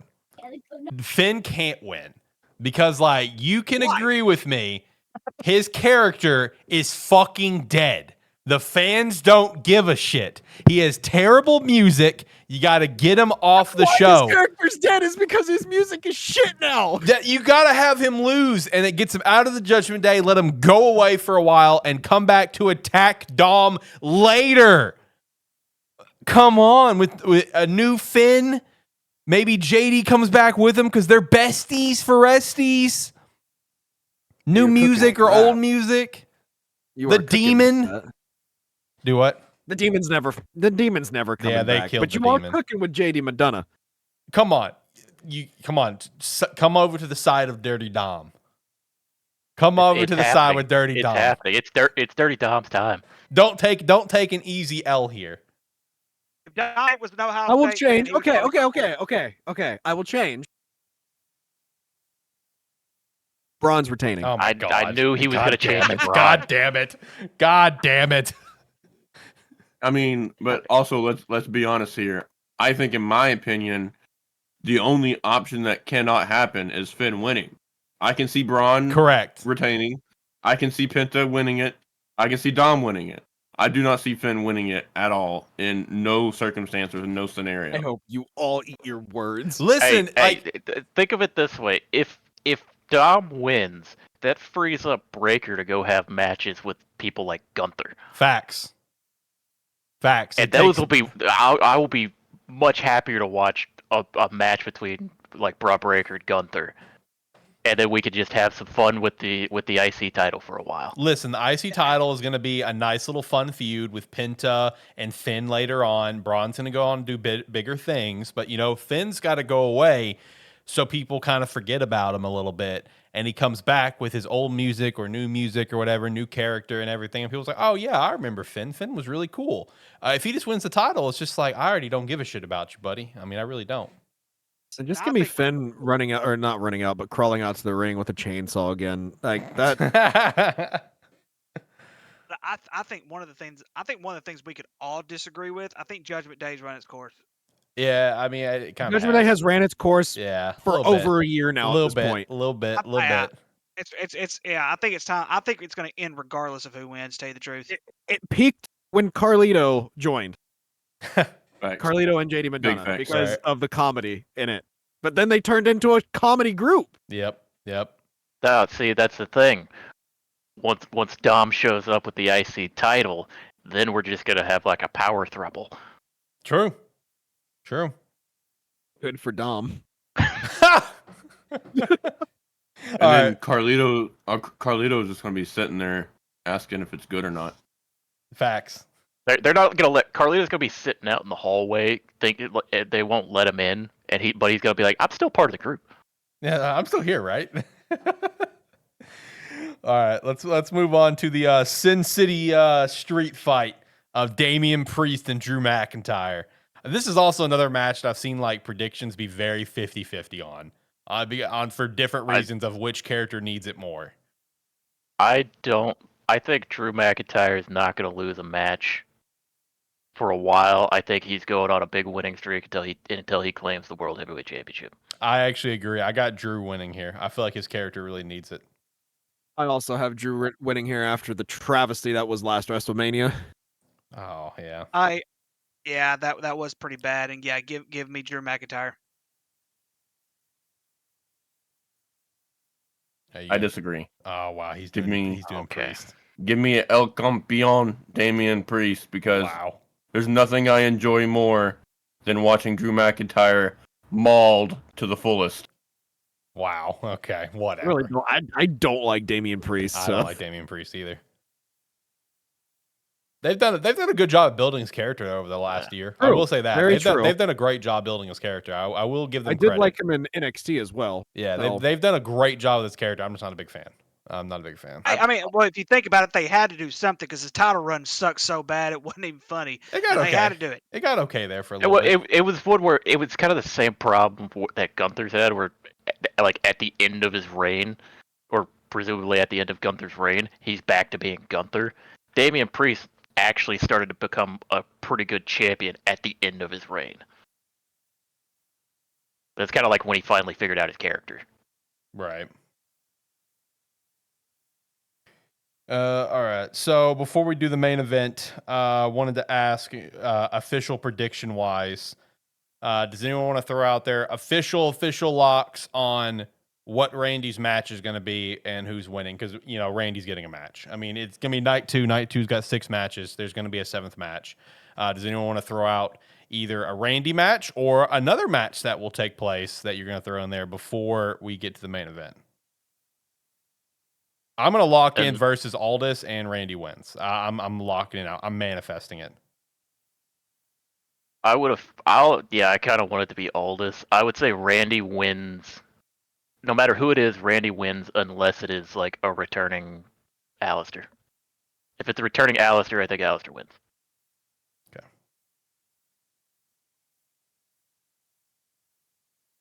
Give me a returning Ted DiBiase Jr. against Randy Orton. No, stop. I'm kidding. All right, buddy. No, it's more than likely going to be Alistair. I don't know who I would pick in that match. I really want to pick Randy so they can hopefully push him towards the world title picture. But I don't think they're going to have Alistair return and then immediately lose. So give me Alistair Black. I will say, if he was to return and face Randy and lose, I feel like you can very easily protect his character as long as they put on a fucking absolute tear the house down banger that goes the distance. Like, if you do that, then and end it on like a nice handshake or something like that, you very easily protect Black's character. Very easily. Because at the end of the day, you lost a Randy Orton. There's nothing wrong with that. So it the veteran of all veterans at this point in WWE. Yeah. So it could go either way, in my opinion. So you're locking in versus Black. That's your official. Yep. Okay. I'm writing all this down specifically. Ricky, what about you? Give me Randy Orton versus a returning Chris Jericho. Now listen, people. Oh, stop. Gotta... He's under contract. Come on. Actually, we don't know that. He is not under contract, sir. Wait, what? You might want to update your little status with AEW. He is not technically on contract right now. The whole shenanigans of him going off TV and everything like that could be dealing with that he is with Fozzy or whatever the case may be. But if you will piece everything together, this is a perfect return for Y2J, and Y2J will retire in WWE like he should have. But in all kidding and all seriousness and fun, if it's going to be anybody returning, it's going to be Aleister Black. I just thought I'd throw in Chris Jericho to be like, what? You had me going, Ricky. I was like really excited. I do want to point out. Okay, hang on. It says his contract is set to expire this October. Was an interview where they asked Jericho if he would consider returning to WWE, and he did say yes. Yep. Oh yeah. He's gonna come back. Could you imagine? He's gonna come back and he's gonna retire with WWE. But yes, if I were a betting man, it's not gonna happen yet.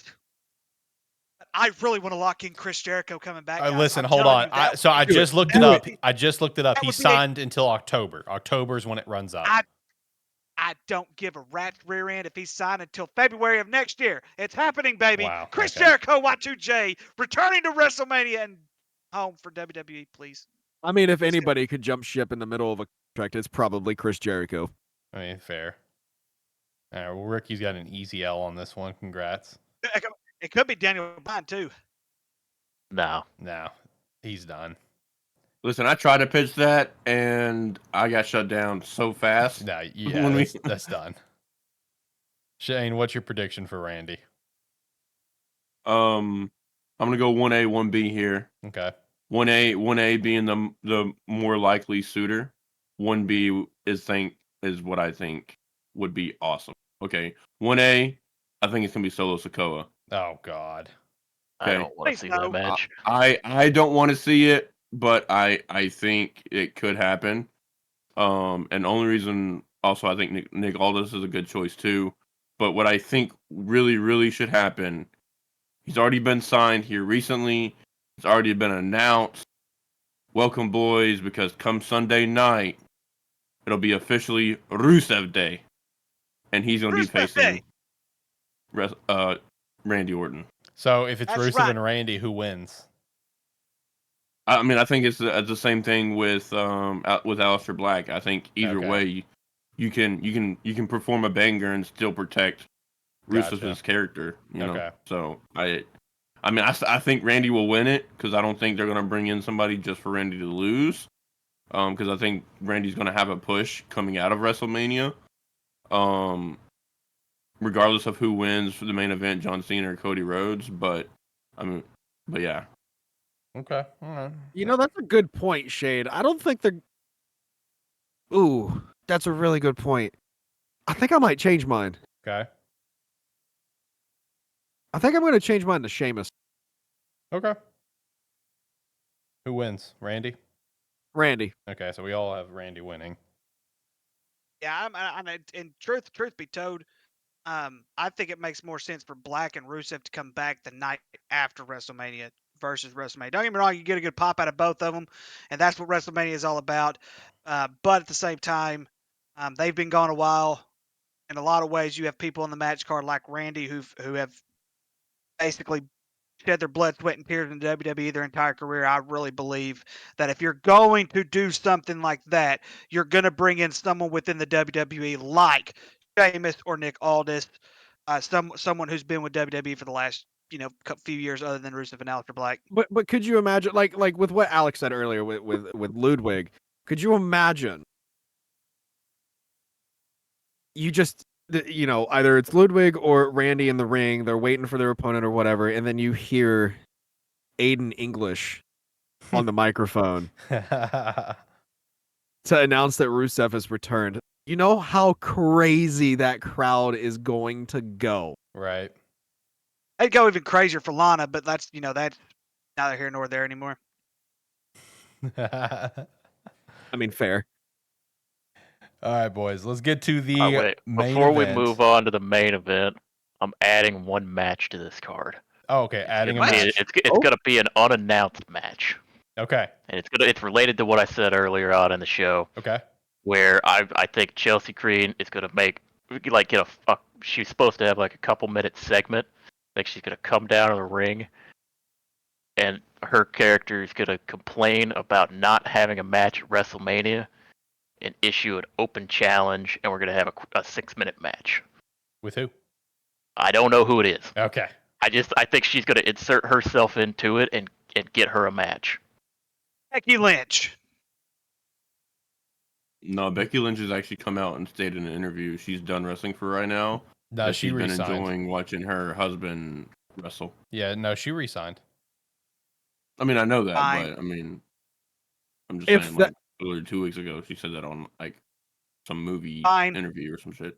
If that was Fine. the case, Hey. John, if that was the case, I think personally speaking, if it was going to be someone random, I would want it to be one of the NXT women title holders.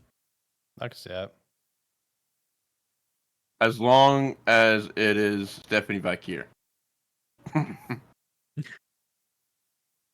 Throw Alexa Well, Bliss in there. that North American Championship for the women's is vacant right now. So Or Triple H would get some stupid idea and let Bianca Belair be an undisputed women's champion. He'll get that stupid idea. Stop.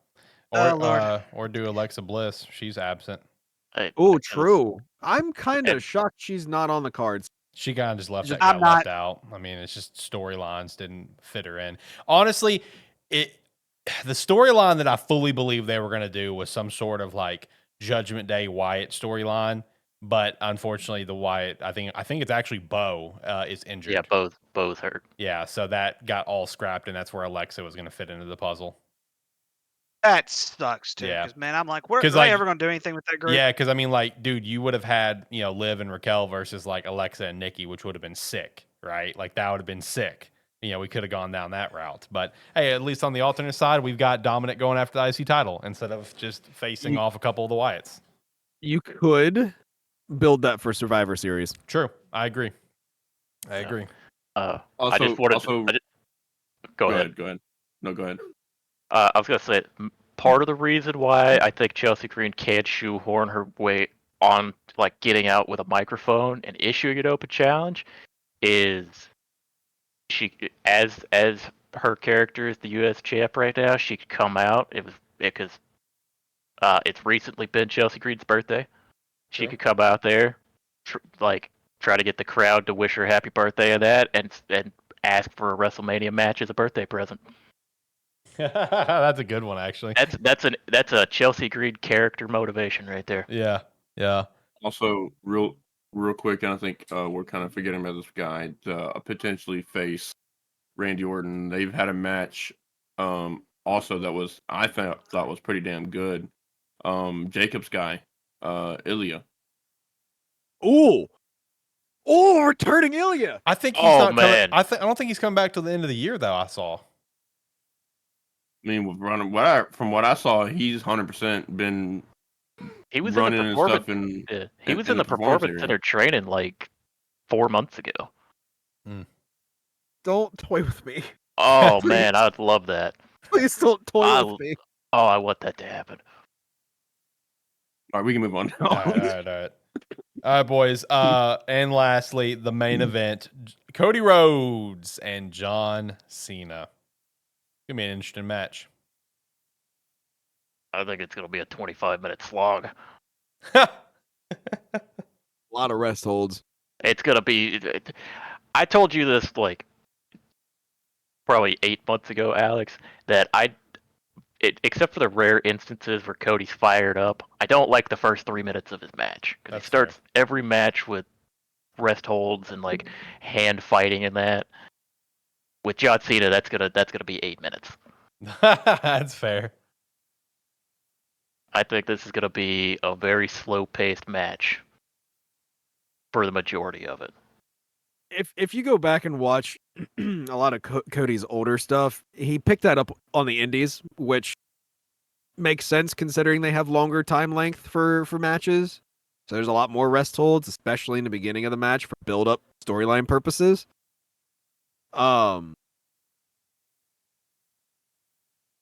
Give me John Cena, please. Get that title off of Cody's waist. For the love of God. Wow, you're being very hateful about Cody's reign. Wow. Yeah, I don't like the way you've said that. Babyface Cody is horrible. I disagree, but Tired of it. I'm sick I would and tired disagree of with it. that Give me statement, but I Homelander have a Cody. feeling we're going to hear it again in a minute. Yep. Give me Homelander Cody. Now that would be cool, but Cody's fine as a babyface. Hmm. Nope. Yes. Nope. Yes. Yes.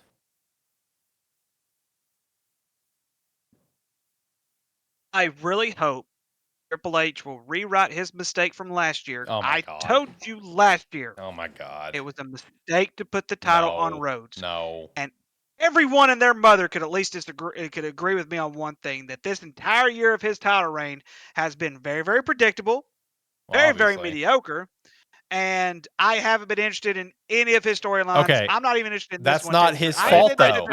I agree with point 1. I disagree with point 2. That's not his fault, though. Bull crap, it's not his fault. Whose fault is it then? How is it not his fault? It is The Rock's fault. What are we even talking about? How is it The Rock's fault? If that interaction never happened on Raw, Cody's entire year would have been so much fucking better. Because everyone can watch Cody's matches and be like, yeah, Cody's going to win. Because we have to build up to the Cody and The Rock. The lull of Cody's title run has been when we had that bloodline insertion where he had to deal with Solo Sikoa for 4 months. It's predictable. Everything else of in his that title bullshit. run has been good. Yes, but it was pointless is what I'm trying to get Because of The Rock. The Rock made it pointless. The Rock fucked up. Make it no. Let's be honest here. The Rock did kind of put himself in the storyline. Thank I you. mean, Hang once he on. got into the board, he kind of just got put in there. So now you just made Jacob even made this point a while ago that he is a terrible babyface. I told y'all that last year. I told you last year you need to make Cody Rhodes a heel before you put the title on him. Because if you put the title on him now, it's going to be a mediocre title run. And I was right. No. It's been a mediocre title run. It's not mediocre because he's a face. Cody is the Cody that got ran out of AEW. Oh my Do you god. want to know why? The Do you wanna boring know part why? of the mediocre part of Cody's title run has been when it's been involved with the bloodline. His work with AJ was good. His work with Kevin was good. True. What was it? It was terrible. Me personally, What I'm not are gonna you now. You're on? delusional. You are crazy. delusional if you think Kevin, the AJ and KO Kevin. stuff was bad. Hang on. Kevin, maybe. AJ, no. Oh because my AJ god. hear me out, people. Dadgum. AJ's the match was good. The build up and the surrounding was terrible. No. Because they have not. Just let him. Just let him. Seconds for Let interrupting him me. say For the his. love of God. Yeah, let him Alex, finish his point, and then we'll what disagree has with him. AJ before AJ Styles got put in that championship match? What have they built him up as? They built him up as a heel, but they built him up as a second runner back burner of a WWE superstar. They have not really built him up to a title. They haven't built him up to anything in quite some time. And now that he kind of went away, came back, and now he's back with his whole babyface character and everything like that. That's what I'm trying to get at when it comes to mediocrity. You could give me the Kevin Owens stuff, but here's the thing. If this was the case, why are you inserting Randy Orton into this as well? Because in that case, you don't need Randy Orton for that storyline, but yet they end up putting them in there anyway. Because eventually, somewhere down the line, it's going to be Randy Orton and Cody Rhodes, whether it's for the title or whether it's not for the title. My entire thing, this entire time, I said it last year. If you have Cody Rhodes as a heel, this title run would be great, but they kept him as a babyface, and it's been absolute garbage. It was okay. Point blank. This is a fact. Go look it up. Chris Jericho. Do you realize he's never had the world title as a babyface? Why? Because he's a much better heel. He gets a better pop from the crowd as a heel. Cody Rhodes would be the same exact way, but now he's this poster boy that I know dang good and well. I remember his heel runs previously in WWE. I remember his heel runs and other stuff that he's done. I'm trying to tell you, if Cody Rhodes would have been a heel this past year, instead of this poster boy babyface crap nonsense that he did, and yes, I would be like, you know what, this might have been a pretty good run. But everything has been so predictable up until this point, and I hate to say this. They're not going to let him lose to John Cena because John Cena has just now turned heel. He's about to retire. I don't know if John himself particularly wants to break Ric Flair's record, but they're going to build this up just kind of like they did last year. They're going to get multiple people involved, and Cody's going to win. That's exactly what's going to happen. You can write that down right now. It's going to happen. Yeah, okay. So, I want to say something. A couple points there. You talk about predictability, and then at the end there, you talk about people getting involved. That is Roman Reigns' entire run as tribal chief. True. He was a heel. He was a But heel. that's wait. But your whole dynamic is Cody Rhodes is a babyface you don't like. But here's the thing: you're saying it's a bad run because he's a babyface and he would be a better heel. The thing is, look at any Cody Rhodes entrance right now and how crazy that crowd goes. They've made the correct decision. True. Okay, so let's hold on real quick. Okay, go ahead. It'll be super quick. It'll be super quick. I just want to kind of add to that, right? So, I disagree with everything. I think him as a babyface is awesome because of this. His previous heel stuff. Let's go back to it. Okay, Stardust. He was a heel. Garbage. Dashing Cody Rhodes. Heel run. Garbage. I mean, let's be honest here. Dashing Cody Rhodes is awesome. Let's be honest here. Cody Rhodes is pretty good. He was awesome. Both dashing and undashing. I was going to say Cody undashing Rhodes as well. fucking phenomenal. It was phenomenal. I thought this show was trash. But I guess that's my heart take. But anyways, that is a hot take because I also like dashing and undashing Cody Rhodes. But I mean, the whole Stardust run, that was a heel run too. Everybody could agree with and that. Yeah. garbage. Even Cody And hated that himself. yeah, I That's mean, yeah, that he was a literally. Stardust. That was a Stardust. That was not as But Cody Rhodes. I mean, let's be real here. It's still Cody the person No, is still it's doing that, not. right? Dude, But it was so horrible. That's why he left to begin with, because he didn't want to be the Stardust character anymore. And Vince wanted him to continue to do it. That's why he left for AEW anyways. No, I get it, but he was not technically Cody Rhodes as a heel there. He was Stardust. And that was crap. All right, I'm gonna jump back in. All right, so Ricky, all right, buddy, we gotta talk. Hang on. All I right, gotta all right. respond to. I gotta Okay, respond to go. John. Okay, go ahead. I'll respond to all y'all. Just go Okay, ahead. Go all ahead. right. Listen, I will be the first to kind of step up and also say that I think a Cody Rhodes heel run would be fucking cool. All right, we've already started to see a little bit of the flashes here or there, like the untrusting Cody here or there. You know, I mean, a great example was after he beat Kevin, where he made sure to go back, stand on the table above him with the title. It's slipped through, right? We can all agree it'd be really cool to see, but he's not a bad babyface. And like John said, look at the crowds. The crowds pop. So they made the right decision. Now, again, let's take it back to his run. Yes, this year has not been amazing for him, but again, it's been predictable because of the fucking Rock. The Rock inserting him into it after he beat Roman, where The Rock said, I'm going to come back and I'm going to come for you. Like, yeah, we can see how that turned out now where he's like, I want your soul. I want you to be my guy. But like at the time, we can all agree, okay, yeah, this is probably being set up for like a Cody Rock match at some point, especially with all of the reports that came out after Mania where every one and their mother was saying, oh yeah, The Rock fell in love working with Cody in the ring. Fell in love with him. Loved it, loved every second of it. Right? That was all the reports after Mania. Is that, oh yeah, Rock loved working with Cody.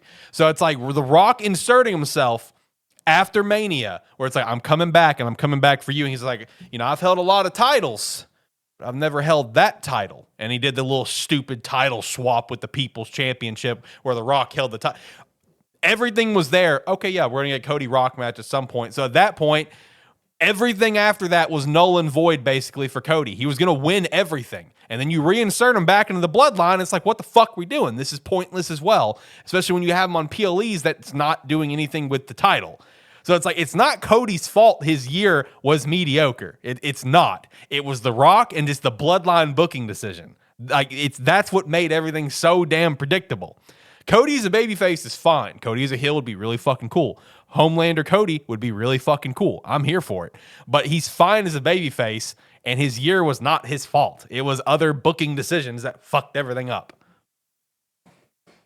Okay, so let's look at the logic here. When Roman Reigns was the title holder, how many big matches would you say he had throughout the concept of the year? Like 3, because it's all he wrestles. What are we talking about?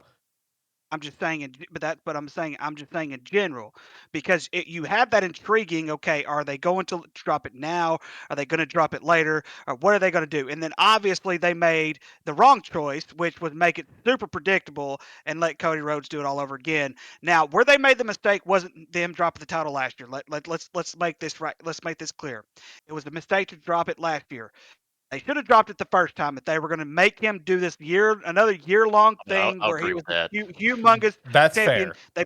They probably should have done it then, because of the simple fact is, during Roman's absence, the reason they brought Roman and Cody back together again was so that way they could get the ratings back up to where it was before when Roman Reigns was champion. Let's just be honest, but in that entire scenario. Now, yes, I will agree with you to an extent when it comes to The Rock, because you are right when it comes to The Rock. The Rock has inserted himself into this storyline, and now, from my understanding, some of the reports that I have read was at one time they were going to have Cody Rhodes turn heel as a champion to face John Cena, but he didn't want to do that.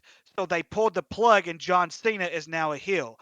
That's where you're screwing things up, because I'm telling you right now, Cody Rhodes as a heel would have had a much better title run than Cody Rhodes as a babyface this past year. That's my argument, is that he would have a better run as a heel than he would as a babyface, because to me, he is a much better heel than what he is a babyface. I'm not saying that it's necessarily his 100% his fault from this past year. That's not what I'm saying. That's what you were saying. What I'm telling you is, had they turned him heel, it would have been much better, because he's had mediocrity this entire year Which is not up his until fault. now. In some ways it is, because he could have pulled the trigger and he could have turned heel at any point last year. And instead he's had this mediocrity run, and now I'm at the point where I want the title off of him, because we're getting the same BS crap that we're getting, this little poster boy babyface nonsense crap, knowing damn good and well he's way better as a heel.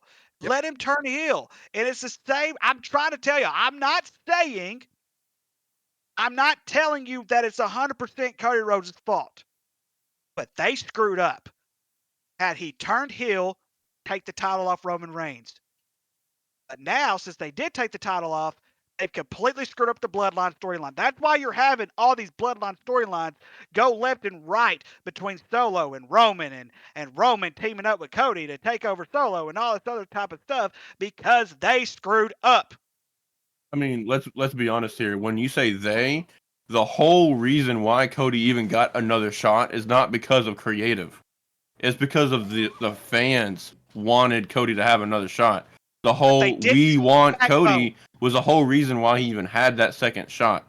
And secondly, I will agree. I did hear that Cody did not want to be a heel during this run, but also John Cena is the greatest of all time. He could have shut all that shit down, but the thing is, when Triple H came to John Cena about being a heel, John Cena loved the challenge so freaking much that he said, "Yeah, let's roll with it because this is gonna be good." Yeah, Triple H. So, I'm glad you listened to that. So I'm glad you listened to that, Shane. That was a good listen. Yeah, yes. And Shane, I'm not going to dispute anything you said, because John Cena turning heel should have happened like a long time ago. It really should have. I will 100% agree with everything that you just said. Triple H screwed up because he didn't have the backbone that Vince McMahon had, and that was to keep the flow going, because Vince McMahon, at times, regardless of whether you agreed with him or not, he always stuck with his gut. Even if the fans disagreed with it, because you and I both know, during John Cena's title runs, even when John Cena had the big pops and the big moments and everything like that, they were making a ton of money off of him, yet he was getting booed everywhere he went, including Boston, Massachusetts, where technically he's from. I know it's Newbury, but Newbury's right outside of Boston, Massachusetts. The thing is, the Triple H and the creative plan screwed up because they did not have the backbone to stick with what they originally planned, which was Rock and Roman Reigns. Had they stuck with that, we don't get this mediocrity. Had they stuck with that, we could have had a different storyline where Cody could have probably won it at SummerSlam versus the WrestleMania. I'm not saying that Roman should have kept it another year. What I'm saying is they screwed up because they didn't have the backbone to stick it to the man, which they are the man. But I'm telling you, and I understand listening to the fans. I understand that 100%. But I'm trying to tell you, had they stuck with the original plan, we would have gotten a much better storyline, and things would have flowed a lot more different. They would have flowed much more different with Cody Rhodes than what they had this past year. He would have had a much better title run, even as a babyface. Had they waited until SummerSlam, even as a babyface, he would have had a much better build-up up until now. But because they did not stick with their original plan, now they've screwed everything up. The only thing the one thing I'll very heavily disagree with is that we wouldn't have gotten a better match. I'll go ahead and I'll disagree to that one. No, I didn't say a better match. What I'm better telling you is storyline. we would have No, gotten that's right. You said storyline. storyline. No, I mean I think the storyline we got leading up to Mania last year is much better than what we would have got. 100%. I still think. I mean, hang let's on. be honest. Let's rephrase it. Hang on. But you remember what I said. I wasn't talking just about the build-up, Alex. What I'm saying is Cody Rhodes would not have had as near as bad of a year had they waited until SummerSlam to change titles. He wouldn't have had a bad of what a they year did if they last never year. had that Rock segment. I'm saying. I agree. Because they didn't stick with the original plan, wait, Alex. They wait, didn't you- stick with the original you- plan. The Rock would have even been involved in it because he'd got beat last year. And let's be honest, Rock was one of the people that chose to move along with everybody else too. Let's not pretend that The Rock was not part of the decision. Let's Once also again, not wait. Let's screwed up. not forget that the conversations about the Rock and Roman main event that were happening last year were not the same conversations that were happening for the creative team. The creative team was pushing for Cody, while the executive team was wanting Rock and Roman. And then it came down, and they told Triple H that's what the plan was going to go, and then the fans revolted against that. Because the year build was for Cody Roman again, but the executive team with The Rock and Nick Khan and them, they are the ones who wanted to do The Rock Roman. But also, just speaking on, because you talked earlier about the predictability of Cody Rhodes' run this year, I will agree the first half of the year was deeply predictable, and it's like whether it would have been good or not. I said like before the Kevin Owens feud really kicked off, I said what they need to do is shake it up a little bit and have Kevin Owens take the belt off him so that it's not predictable. Right. You could have had a back and forth feud there that have got to where we are now in that same storyline.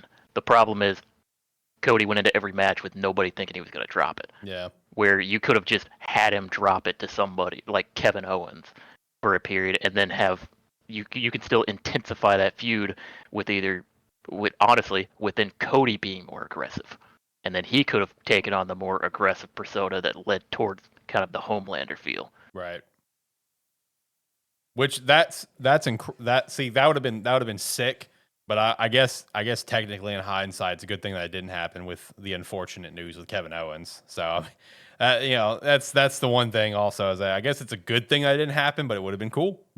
I love me some KO, and I hope he can wrestle again. I really do, because there's a real possibility he might not be able to. Before we kick off the any more back and forth on that, did anybody give their predictions yet? I think No. just Jacob. I wish I've had popcorn for this whole thing. It's been, hey, here like that's what we're here for, brother. I think they're going to keep it on Cody Rhodes. I don't think they're going Okay. to let John Cena break the record. John, who do you got? Give me John Cena. Shane? I like it.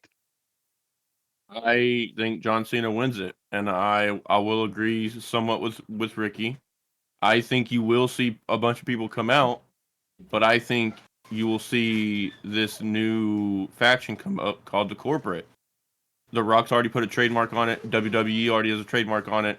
It's going to happen whether it's at WrestleMania or the Raw after Mania. It's going to happen. I think we're going to start seeing members of the Corporate, and I think because of that, John Cena is going to come out and win it.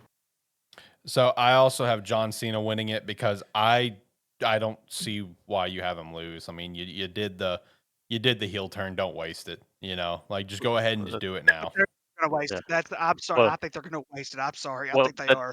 That's kind of my thing. Is John Cena talked about he's gonna win the title, and then retire at the end of the year as the last true champion. So I think you're gonna have John Cena win it. He's gonna face the likes of Randy Orton, CM Punk throughout the year, and then you have the story of Cody chasing back after him, because I think the person who ends up winning the title back is probably gonna be Cody. Yeah. And his storyline through the year is gonna be saving the WWE from this Corporate. the corporate John Cena figurehead. Which the whole idea of the Corporate, like that'd be sick. I would be very here for that. I think that like that whole concept of a faction, I think that'd be really cool. Like an Evolution style faction or something. over and over and over again, though. Like it's been at least I can count 4 times that it's happened. The same storyline where the Corporate has this faction and they come against. But it'll be good You this know, time. we Yeah, had the it'll be good. Authority. In the last, I guess, generation of WWE, that was we had WrestleMania the 30. Corporate Ministry. We had Evolution. But you know, it'll be good this time, though. yeah, it'll be fine. Yeah. Okay, so my prediction as far as this is concerned is The Rock did say he wants to surround himself with champions, so that's why I think both John and Jay are going to win, because I think Jay is going to be a part of that corporate. I could see that. Oh, Dominic Mysterio. No. Yes. God damn it. The the corporate is just going to be the Judgment Day. There you Moved go. over to be the corporate. There you go. It'd be like the new corporate ministry when The Undertaker was leading it.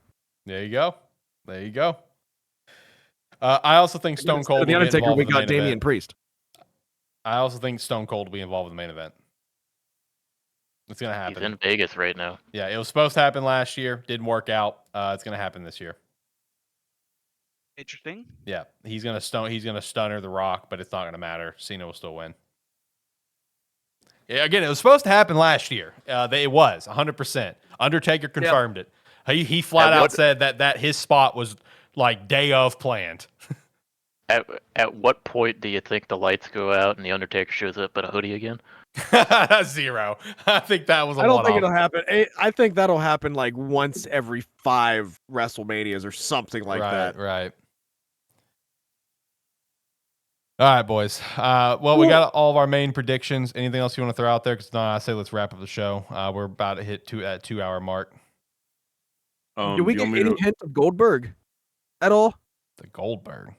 No, Yeah, I think he's been wanting to have one more run, and Triple H has said he wants Goldberg to have one more run. Who gives a shit? I think it'll probably start after. It's a retirement run. I think it's going to be after Mania because I think one of the main people he wants to go after is Gunther, and I think you wait until after Gunther drops the title. That'd be pretty sick. I agree. Do you want me to fire off my predictions real quick that we've missed? You got 30 seconds. Go.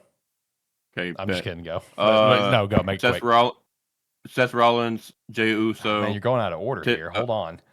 I'm just going by the list that I have in front of me. Go to Wikipedia, brother.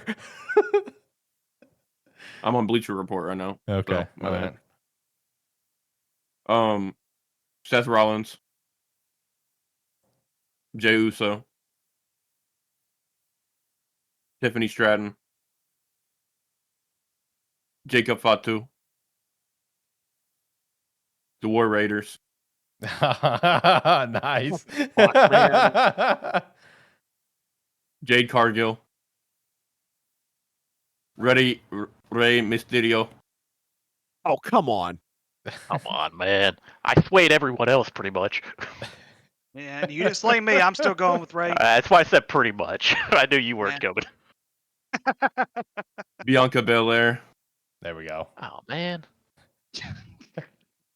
Unfortunately. And then I think we've got everything else because I had Liv and Raquel. I had Dominique, Damian, Logan, and John. Yeah. Am I missing anything? I think you're good. I think that's it. You bounced around on me. I'm trying to bounce around on the message. Yeah, we're good. We're good. So all predictions are in. I'm posting it. If I got anything wrong, just respond and let me know, and I'll correct and I'll put checks and X's throughout the after the weekend and see how we do. It's a mess of a message. Leave me alone. No, I like the added match that I put in. Yeah, there you go. All right, boys. Well, let's wrap up the show. Hopefully, everyone has a great Mania weekend. That goes for all of you guys here and all of the listeners, of course. Anyone want to have any last words? Last words. Going once, going twice. I think for an underwhelming build, this is going to be a pretty good Mania. All right, I respect that. It's gonna be I think the matches are going to speak for themselves. The matches are going to be good. Yeah, Ricky, what you got? Acknowledge your tribal chief. No. The lack of gimmick match killing me. That is true. I would like to see some more stipulations. Stipulation type matches. I do agree to that. At least we got a street fight. And also will think that these matches will be a much better overall than last year. I can see that. Just in terms of match quality, actual in-ring, yeah I can see that. Yep. I can see that. All right, well, that's going to be it for ATWS Episode 7, the WrestleMania 41 edition. Subscribe to the channel. Check out ATFS. We'll be live for the NFL Draft on Thursday. Go over to Sparky3 and check out Game Static as well. Check out Patreon, Rogue Energy, Agent Inc., Sparky3 Shop.